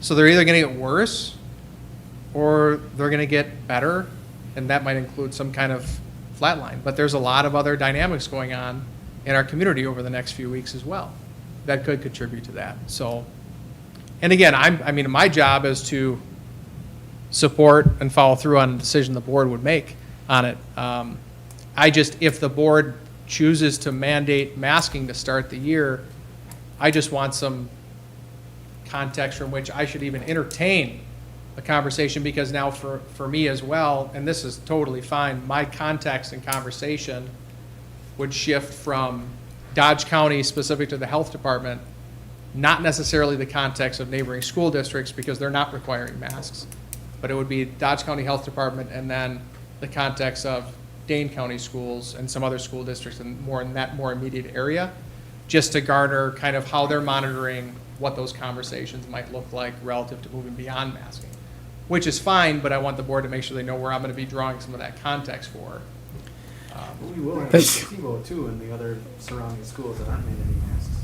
And if we see that their cases are going up and that we're not, it kind of shows we're working.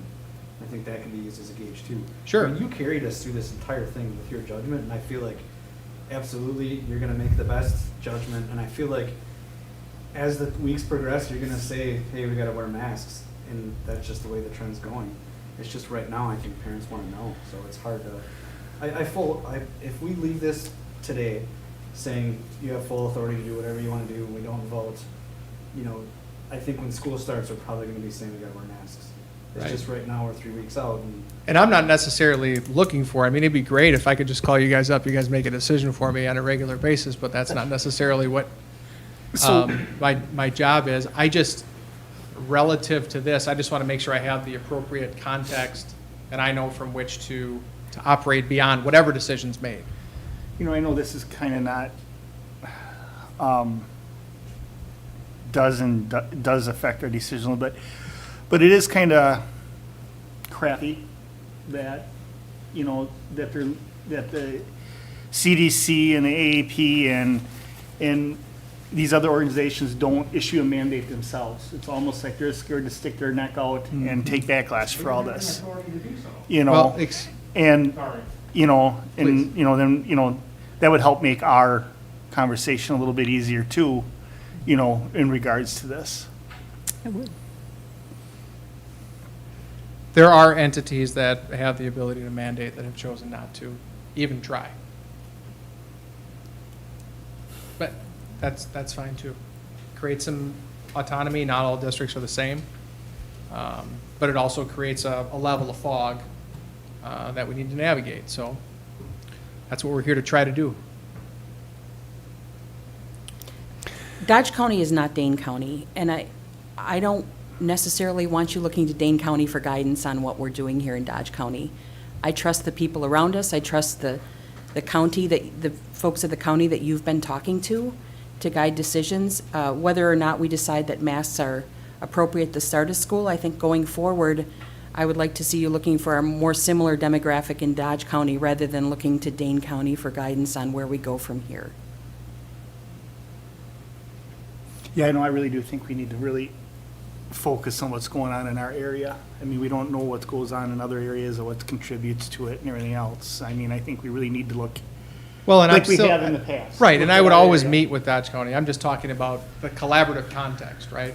Would be a little bit different. And for me to make the best decisions for the district, you're drawing from like context or as like as you can. And there are certainly some districts that I would be speaking with anyway because they're in our conference. Sure. That might be able to provide some accurate context. And again,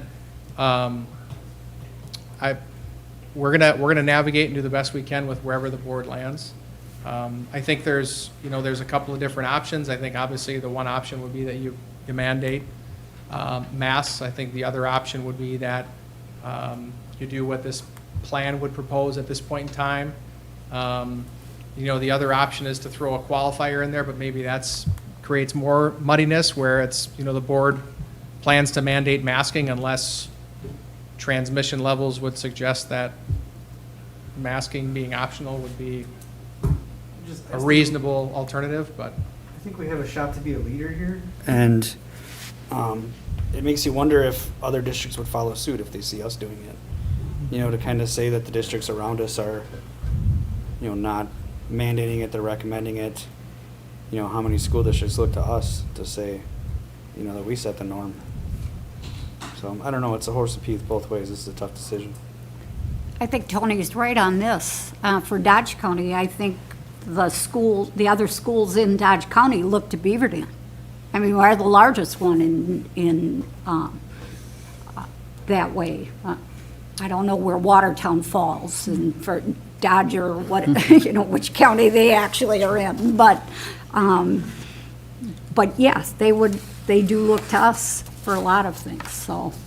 And I think that could be the case, definitely, Marge. I think, however, we are one of the last districts right now in the county to move forward with a plan that they're committing to. So any adjustments would be responsive adjustments based on current updated information.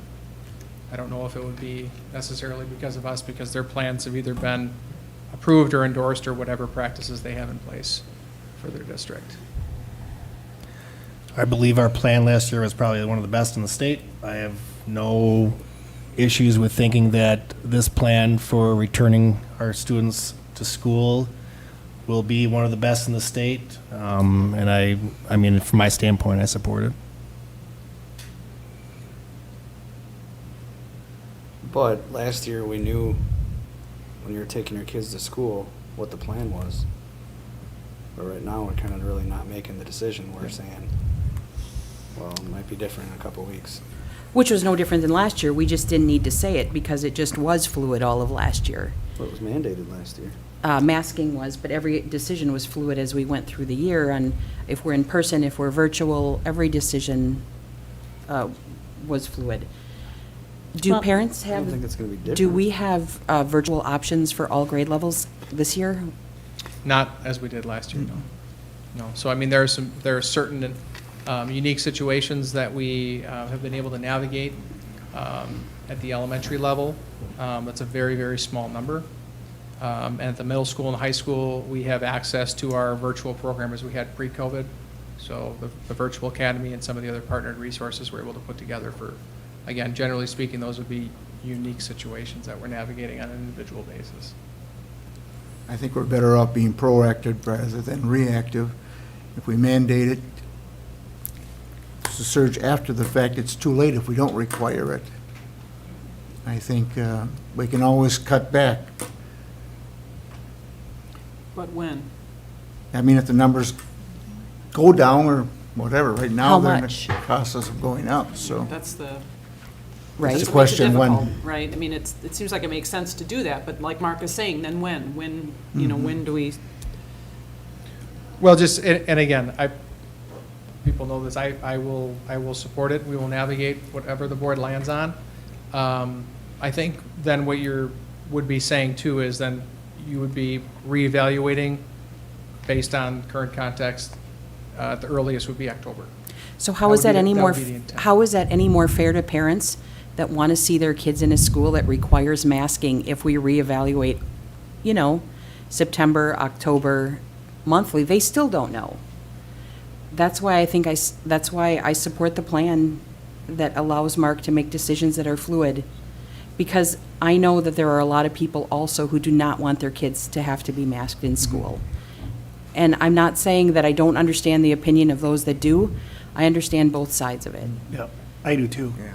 And that's why I'm leaning on supporting the plan as it is right now and just giving Mark the authority to adjust and adapt as needed, because if anyone's going to respond to it as quick as necessary, it's going to be him. And he let us through this last year really well, and I get it. I get both sides of it, you know, I really do. But I'd rather work my way up than start high and work my way down. I mean, it actually might be easier for Mark that way too if we start low and work our way up to pull the trigger on certain things and make adjustments as needed. I think everybody's had an opportunity to say what they need to say. I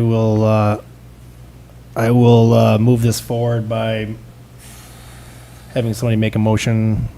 I make a motion that we approve the return to learn as presented. I'll second it. We have a motion and a second, just to make sure we're clear on everything. I'd like Mary just to do a roll call vote on this.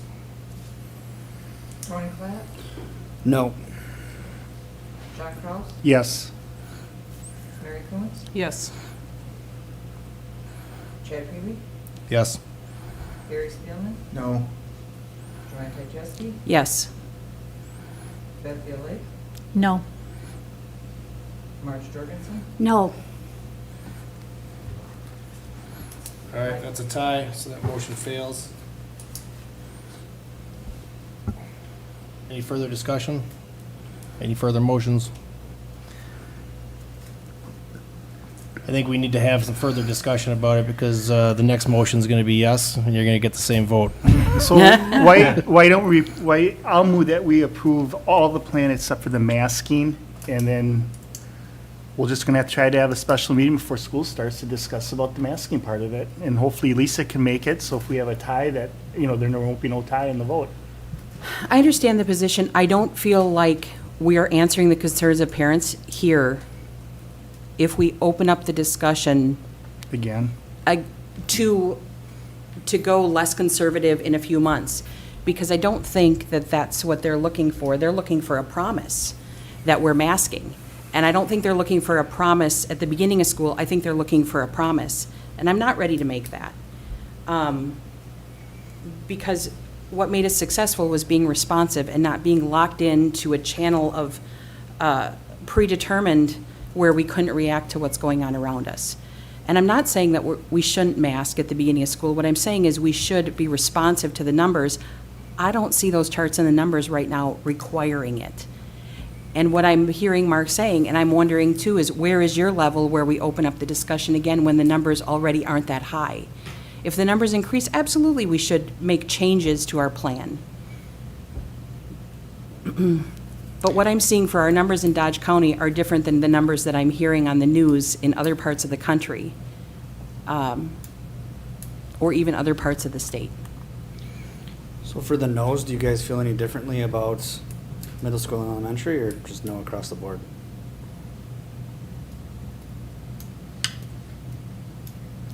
I'm more concerned about the next 2 weeks. To be real honest, I'm more concerned about the next 2 weeks. And I realize that leaves a decision very late. But I think the next 2 weeks are going to be very telling. Yeah, I would agree. We may have all the information we need to implement the plan as presented tonight, but not tonight. I'm just curious if this has any bearing on people's perspectives.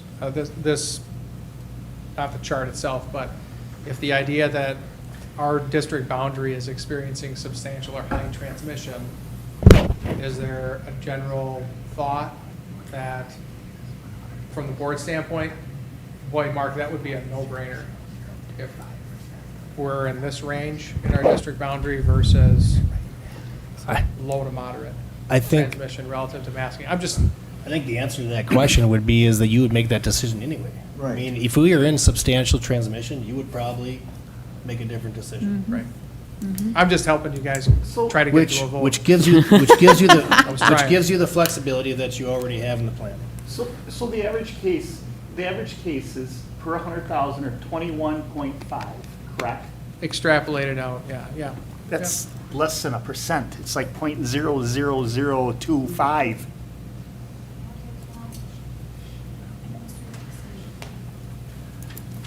I mean, you know what I'm saying? Which to me strengthens the fact that we should go with the plan right now in place and monitor it as we get closer. Because we're making a decision on such a small, and I get it, a small thing can lead into a big thing. But that is a really, really super low percentage. I mean, I can tell you right now, a majority of the other school districts in the county, in our region, I mean, they made the decision based on what they did, and I'm sure they gave their administration and their superintendent the flexibility to move and change things as they saw fit, as they move closer to school. And it's no different than all the school districts did last year, okay, outside of a state mandate for masking. And there was never a time, because I know one of the board members mentioned this just puts it on Mark. There was never a time that Mark made a decision that the whole board wasn't kept informed, offered opportunities for feedback and input multiple times before a decision was made. So it's not like you're making a decision in a vacuum and we're just putting it all on your shoulders and we're never going to give you input again. The thing about mandating masking right at the beginning is important, because if we wait until there's more of an increase and our children, Beaver Dam School District children, get infected and all that, that's going to come back on us. We have this opportunity to use this method of keeping the virus at bay as best we can by having a mask. And to be honest, I bet you the kids are more adaptable to that than the adults are. And it's something that I think we need to give parents at this time the peace of mind that they can go to their kids and say, guess what? You can start school when school begins, because everybody's going to be wearing a mask. I think that's important.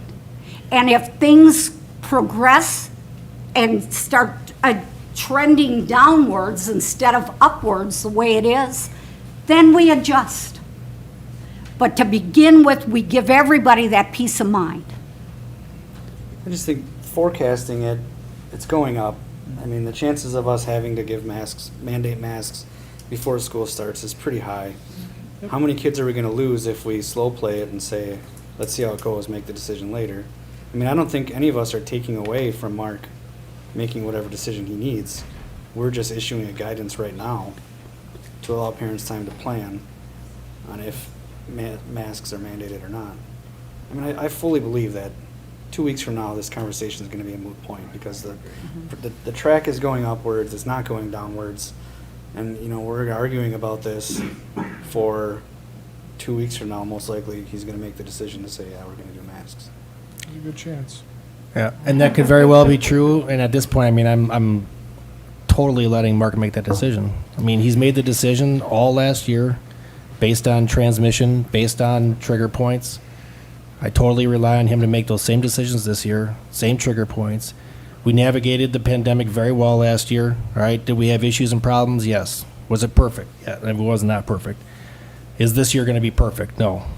But parents knew going into it what they were getting into, where now it's not. I would say they had an idea, but they didn't know. Even if we say masks now, they don't know what they're getting into, because we're going to change at a rate that we feel is appropriate. We're going to adapt, and that may not be the rate that everybody else feels is appropriate. So there are no promises that what we decide for the start of school is going to be what's in place the second week of school or the second month of school. There just aren't. The plan is fluid regardless how we start it. I like starting it the way we did it last year, where we put our trust in our superintendent, the data, and what he's hearing at the county level meetings, and not making decisions here. And we're not the ones attending those meetings and hearing firsthand information. I just think the tax too on the teachers to try to 2 weeks into school say, yeah, sorry, all you kids got to wear a mask. Like they're already dealing with enough. And then we're going to throw that on them to say, yeah, here you've been 2 weeks without wearing a mask, now you got to wear one. I just feel like, you know, I totally agree with Chad, and Mark's not going to lead us astray. And even the indicators that say we can take masks away, Mark's not going to lead us astray. I mean, he follows the trends, the data, and the input of a group of very smart individuals that feed him all the information that he needs and to make a educated decision. It's just, I think we need to let parents know what to expect sooner than later. I totally trust Mark. I just think it's easier starting the school year with masks rather than a week from now or 2 weeks, a week before school, saying, hey, it's just parents know where we're standing, and we can always go the other way, ease up, but I think it's easier to start.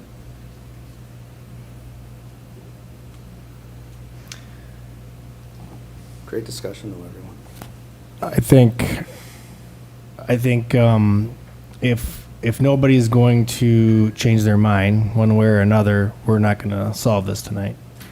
So if somebody's not going to change their mind, then I think we're just going to have to table this and we'll Can bring we, it back. can we go back to John's suggestion that we vote on all of that return to learn without the mask part so that Mark knows he has our support in the rest of the plan?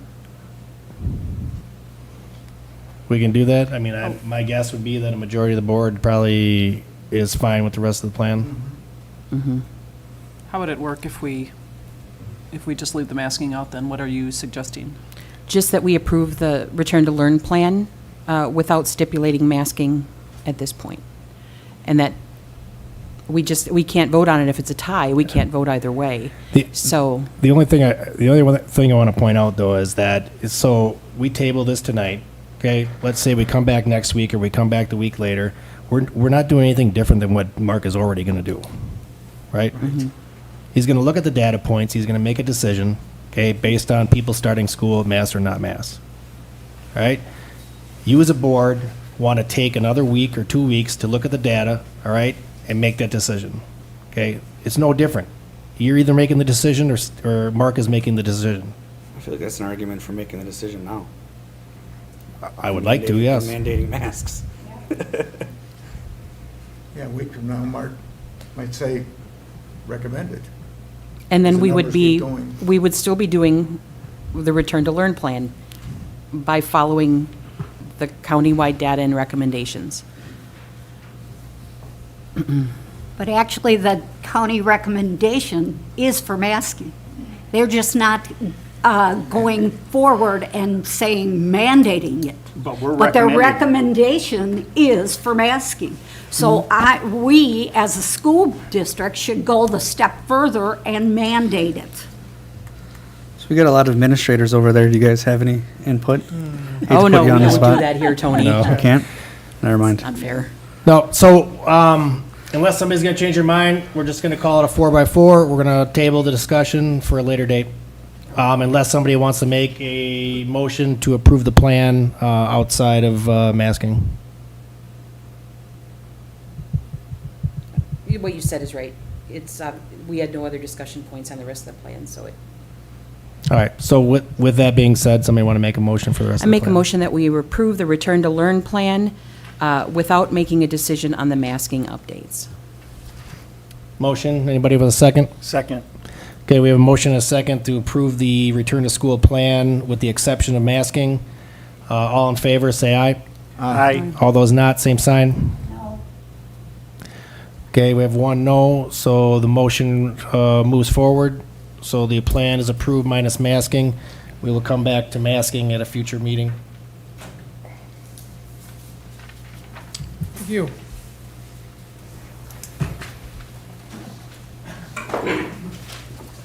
All right, that moves us on to 9.6. We have some high school out-of-state trip requests. Russ? Is Russ in there? Yes, he's here. Where are you? Oh, he's right there. Hey.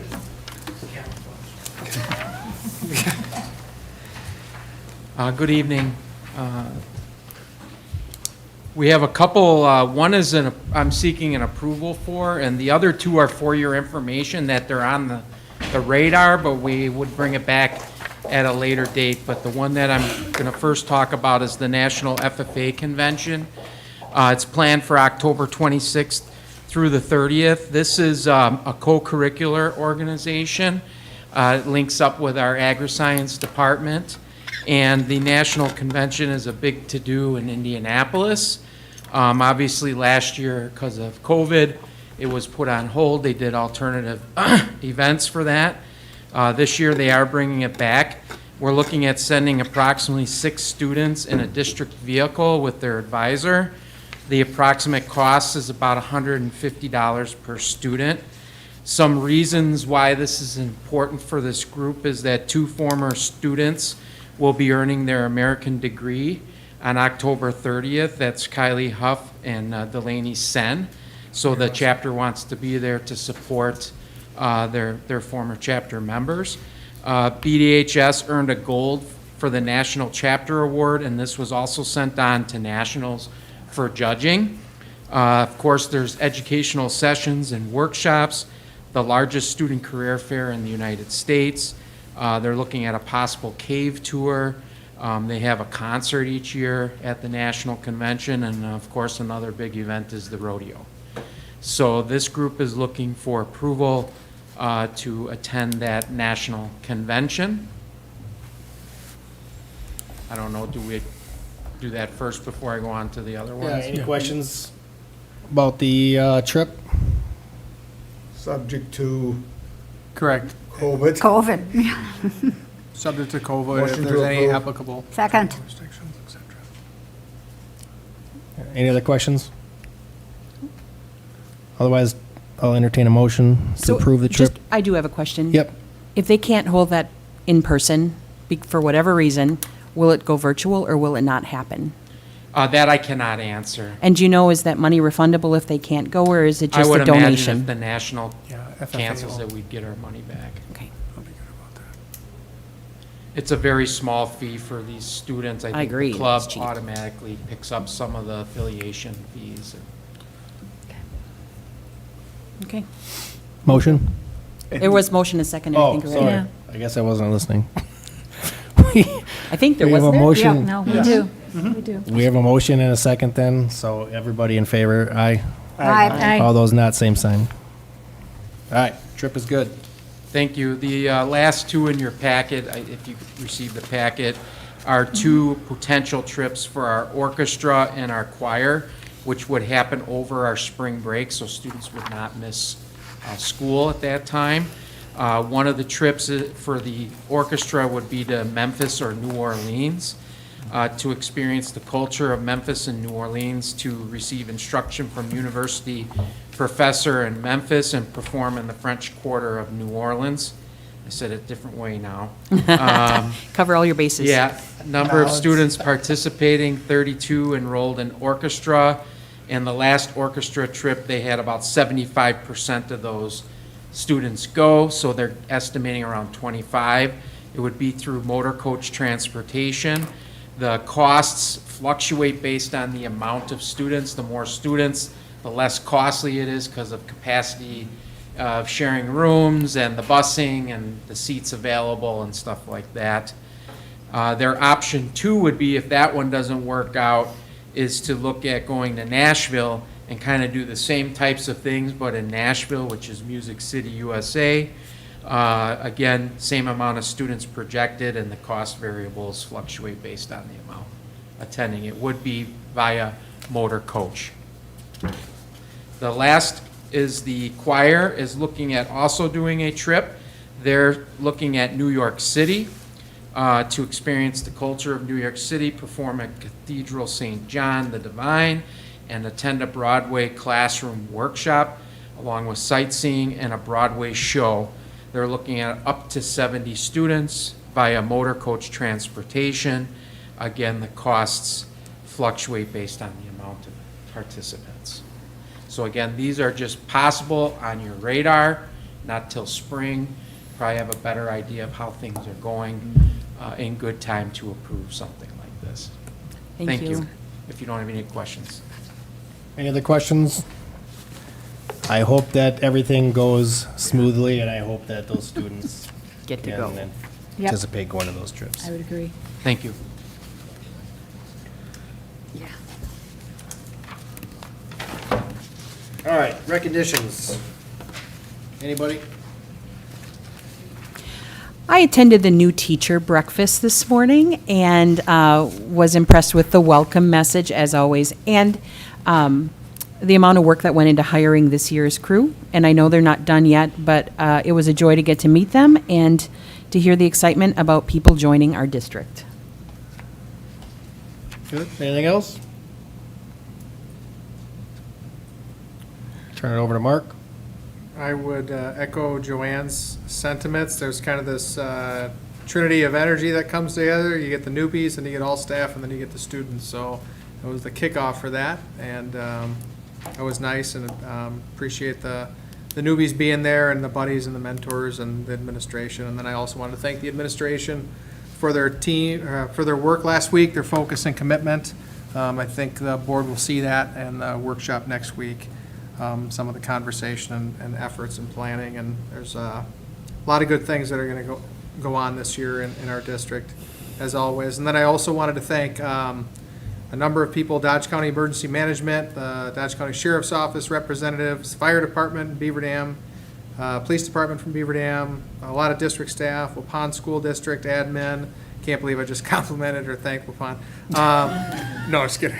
Waupun Police Department and other emergency personnel for their work with our shared preparedness efforts and tabletop exercise last week. So Wednesday, we spent a lot of time talking about our current plans, how we would navigate certain situations, and work together as a district to work through those realities and support one another. It was a really good exercise, a lot of good collaboration, a lot of energy. So thanks. And Pete was key in working with Amy to put that together, Amy Nails. So I just really appreciate that time. And then finally, I think we should recognize the parents and the community members that were willing to reach out, share their perspectives regarding what we've been talking about relative to the plan. I think, generally speaking, all the interactions I had were, for the most part, cordial and professional and represented a leveled approach. And I think everybody is sharing what they really think is best for their kids, and that's great to have people advocating and very invested in their children. So, Absolutely. that's all I got. All right, we're going to move on to reports by board, starting out with 10.1, Operations Committee. The Operations Committee did not meet.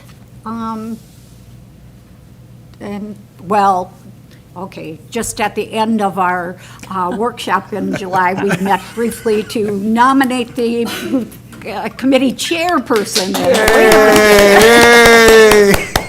That's probably the most important topic on the Operations. But we are not meeting now in August because of another board workshop. So our next meeting is September 27th, following the Teaching and Learning Committee meeting. Yes, thank you.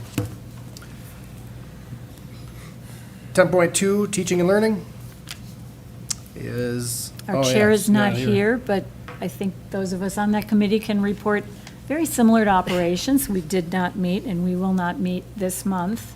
And as the operations chair just pointed out, that our meeting will be September 27th, prior to the operations meeting. That's right, 5:30. Good. Yeah, so just make sure you look at your calendar for September. So things are a little switched around. So make sure you got your dates set there for September. What time is next Monday? 5:30. 6? Oh, I thought it was 5:30. One of our calendars, I know. Yeah, one said Could just be that's 5:30. when we'll start setting up snacks. What's the posting? Yeah, we have 5:30. Posting is 6. All right.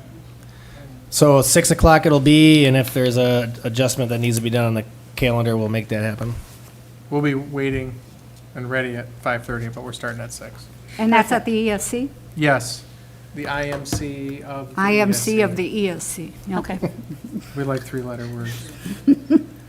All right, 10.3, Student Discipline Board Workshop Recap. So our workshop, previous workshop here, we talked about student discipline. I just wanted to summarize that and then ask the rest of the board members if they have any input they'd like to share. Basically, the workshop really grounded ourselves in our common background regarding student discipline, board involvement in that process, really developing a common understanding of our current discipline practices, status, and data, and then discussing next steps or modifications or changes that may be necessary. And really, when we talked about future opportunities, we really talked about opportunities that highlight social and emotional competencies, including effective use of screeners, increasing mental health supports, providing more effective behavior intervention and support similar to traditional RTI to minimize lost learning, and then possible expulsion alternatives. So, personally myself, I thought the workshop was excellent. I think the workshops so far have been really good.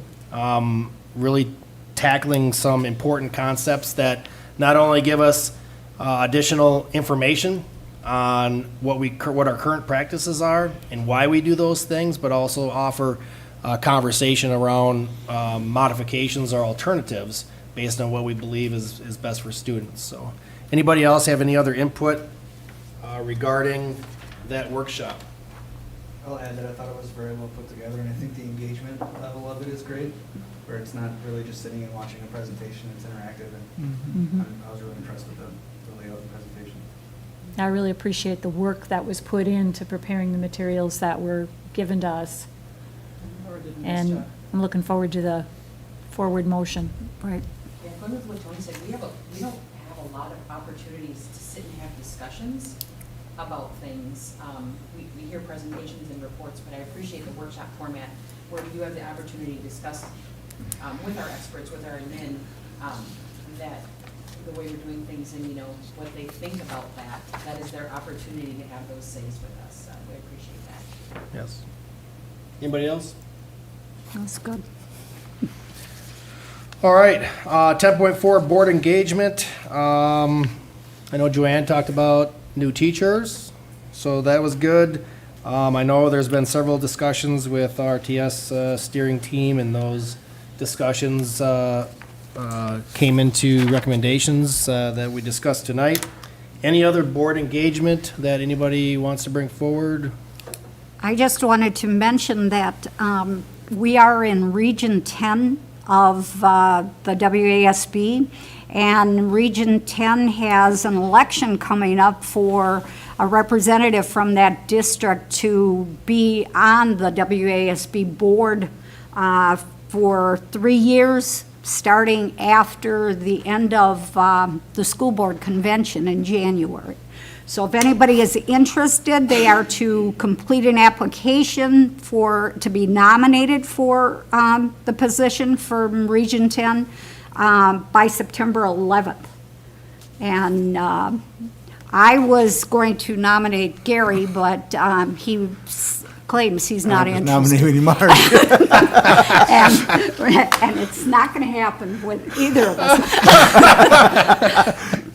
But anyways, it's an opportunity to have some additional insight into how the WASB as a whole works and that kind of stuff. So, and the annual meeting for our region is actually October 21st in Wisconsin Dells again. What So, day of the week is that, Marge? Thursday. I think. All right, anybody else? All right, I will entertain motion for closed session. I move we go into closed session for Wisconsin Statute 19.85, Parent 1, Parent C, to consider employment, promotion, compensation, or performance evaluation data of any public employee over which our governmental body has jurisdiction or exercises responsibility, specifically to discuss specific employees. Our board will reconvene into open session for the possible transaction of business and adjournment. Second. All right, we have a motion and a second to move into closed session. Roll call vote, please. John Crow? Yes. Mary Koontz? Yes. Claire Creedy? Yes. Gary Spielman? Yes. Yes. Yes. Yes. Yes. All right, we'll move to closed session and be back shortly. Me too, and I'm thinking about drinking more. Right, last room on the left. Thank you. I'll be down there in just a couple minutes. I'm gonna use the restroom. For some reason, I'm black. I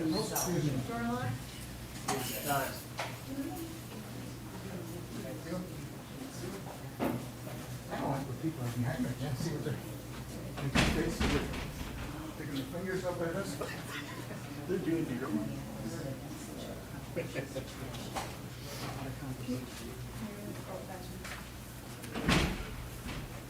Because I was having second thoughts about that one.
Who is the principal, or who's soup in Jefferson? Or what, Waterloo?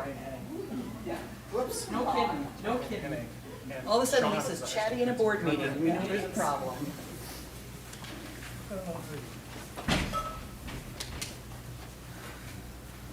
Joanne's got a lot of questions for you. Oh. You gonna be here for an hour yet, Nicole? I got a lot of talking to do, Gary. No, I'm almost talked out today. All right. But anyway. And we are live, correct? Wonderful. All right. Marge is coming. All right, we are back in open session. We'll move to 13.1. All right, we have several resignations for your consideration this evening. I move we approve the resignations as presented. Second. All right, we have a motion and a second to approve the resignations as presented. All in favor? Aye. All those not, same sign. All right. We do not have any leaves of absence for you to consider tonight, but we do have 3 appointments, one of them being Jeffrey Masson, Phy-Ed teacher at the high school, Kirsten Storhoff, special education teacher at the high school as an LTE, Ruth Traver, grade 2 teacher at Jefferson Elementary School. And all 3 showed up today, so that was good. Always positive. I make a motion to accept the appointments as presented. I'll second it. All right, we have a motion and a second to approve the appointments as presented. Roll call vote, please. Mary Coombs, Yes. Lisa Pan, Chad Freely, Yes. Gary Spielman, Yes. Joanne Kajewski, Yes. Beth Bill Lake, Yes. Marge Jorgensen, Yes. Tony Platt, John Coe. Yes. So my question, Yes. how close are you? While you're doing that, can you get? Well, it depends what you consider close. So we have a couple positions. We've got an occupational therapist position, a psychologist position, and a speech and language pathologist position. Laura is currently reconfiguring caseloads to kind of see, do we need a full-time person in each one of those positions? What does that look like? Can we contract services? Are there any retirees that we could offer part-time employment to? So we're kind of looking at those options right now. So I think we're going to be sitting okay with those 3. We do have 2 special ed openings at the elementary level. And those are the 2 we just approved. No, those are outside of this. So we are short an elementary special ed teacher at Jefferson and at Wilson. So those 2, we're working on other creative solutions for that and trying to beg, borrow, and poach people as much as possible. We're also looking at maybe shifting some things around with our current staff. So Laura and I have been talking a lot. So we're working on those positions. Other than that, that's it for certified staff. I know we're obviously always hiring substitutes, and we're hiring a custodian yet as well. And then the resignations that you see here. So like the 6th grade at the middle school will need to be filled. Thank you. Yeah, you bet. Great job, everything you have done all summer. Thank you. Thank you. All right. With that, we'll move to Laura. All right, I get to finish up. Sorry, I was jumping the gun there. I have one last piece, which is very easy, but a formality that we have to go through.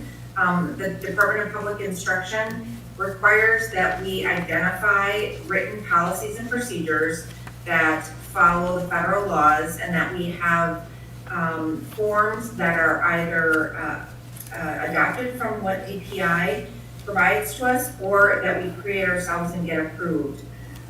So we do use SEEPS, which is a third-party IEP program, and they follow all the guidelines and regulations that keep us in compliance with DPI. So I'm just asking that you adopt the model special education policies and procedures as presented by DPI.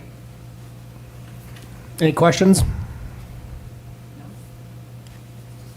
If not, I'll entertain a motion. I make a motion that we approve the policies and procedures manual as presented. I'll second. We have to say model. We have to say what we say. Did I say that well enough? You want to do it one more time, just say, Not sure it would be any better. just say what's on the top of that last slide. Okay. Make a motion that we approve the special education model forms and policies and procedures manual for annual adoption. Second? Second? Anybody? Not I'll me. second. We have a motion, We have a second. yeah, we got a motion and a second then to approve the model special education policies and procedures as presented. All in favor? Aye.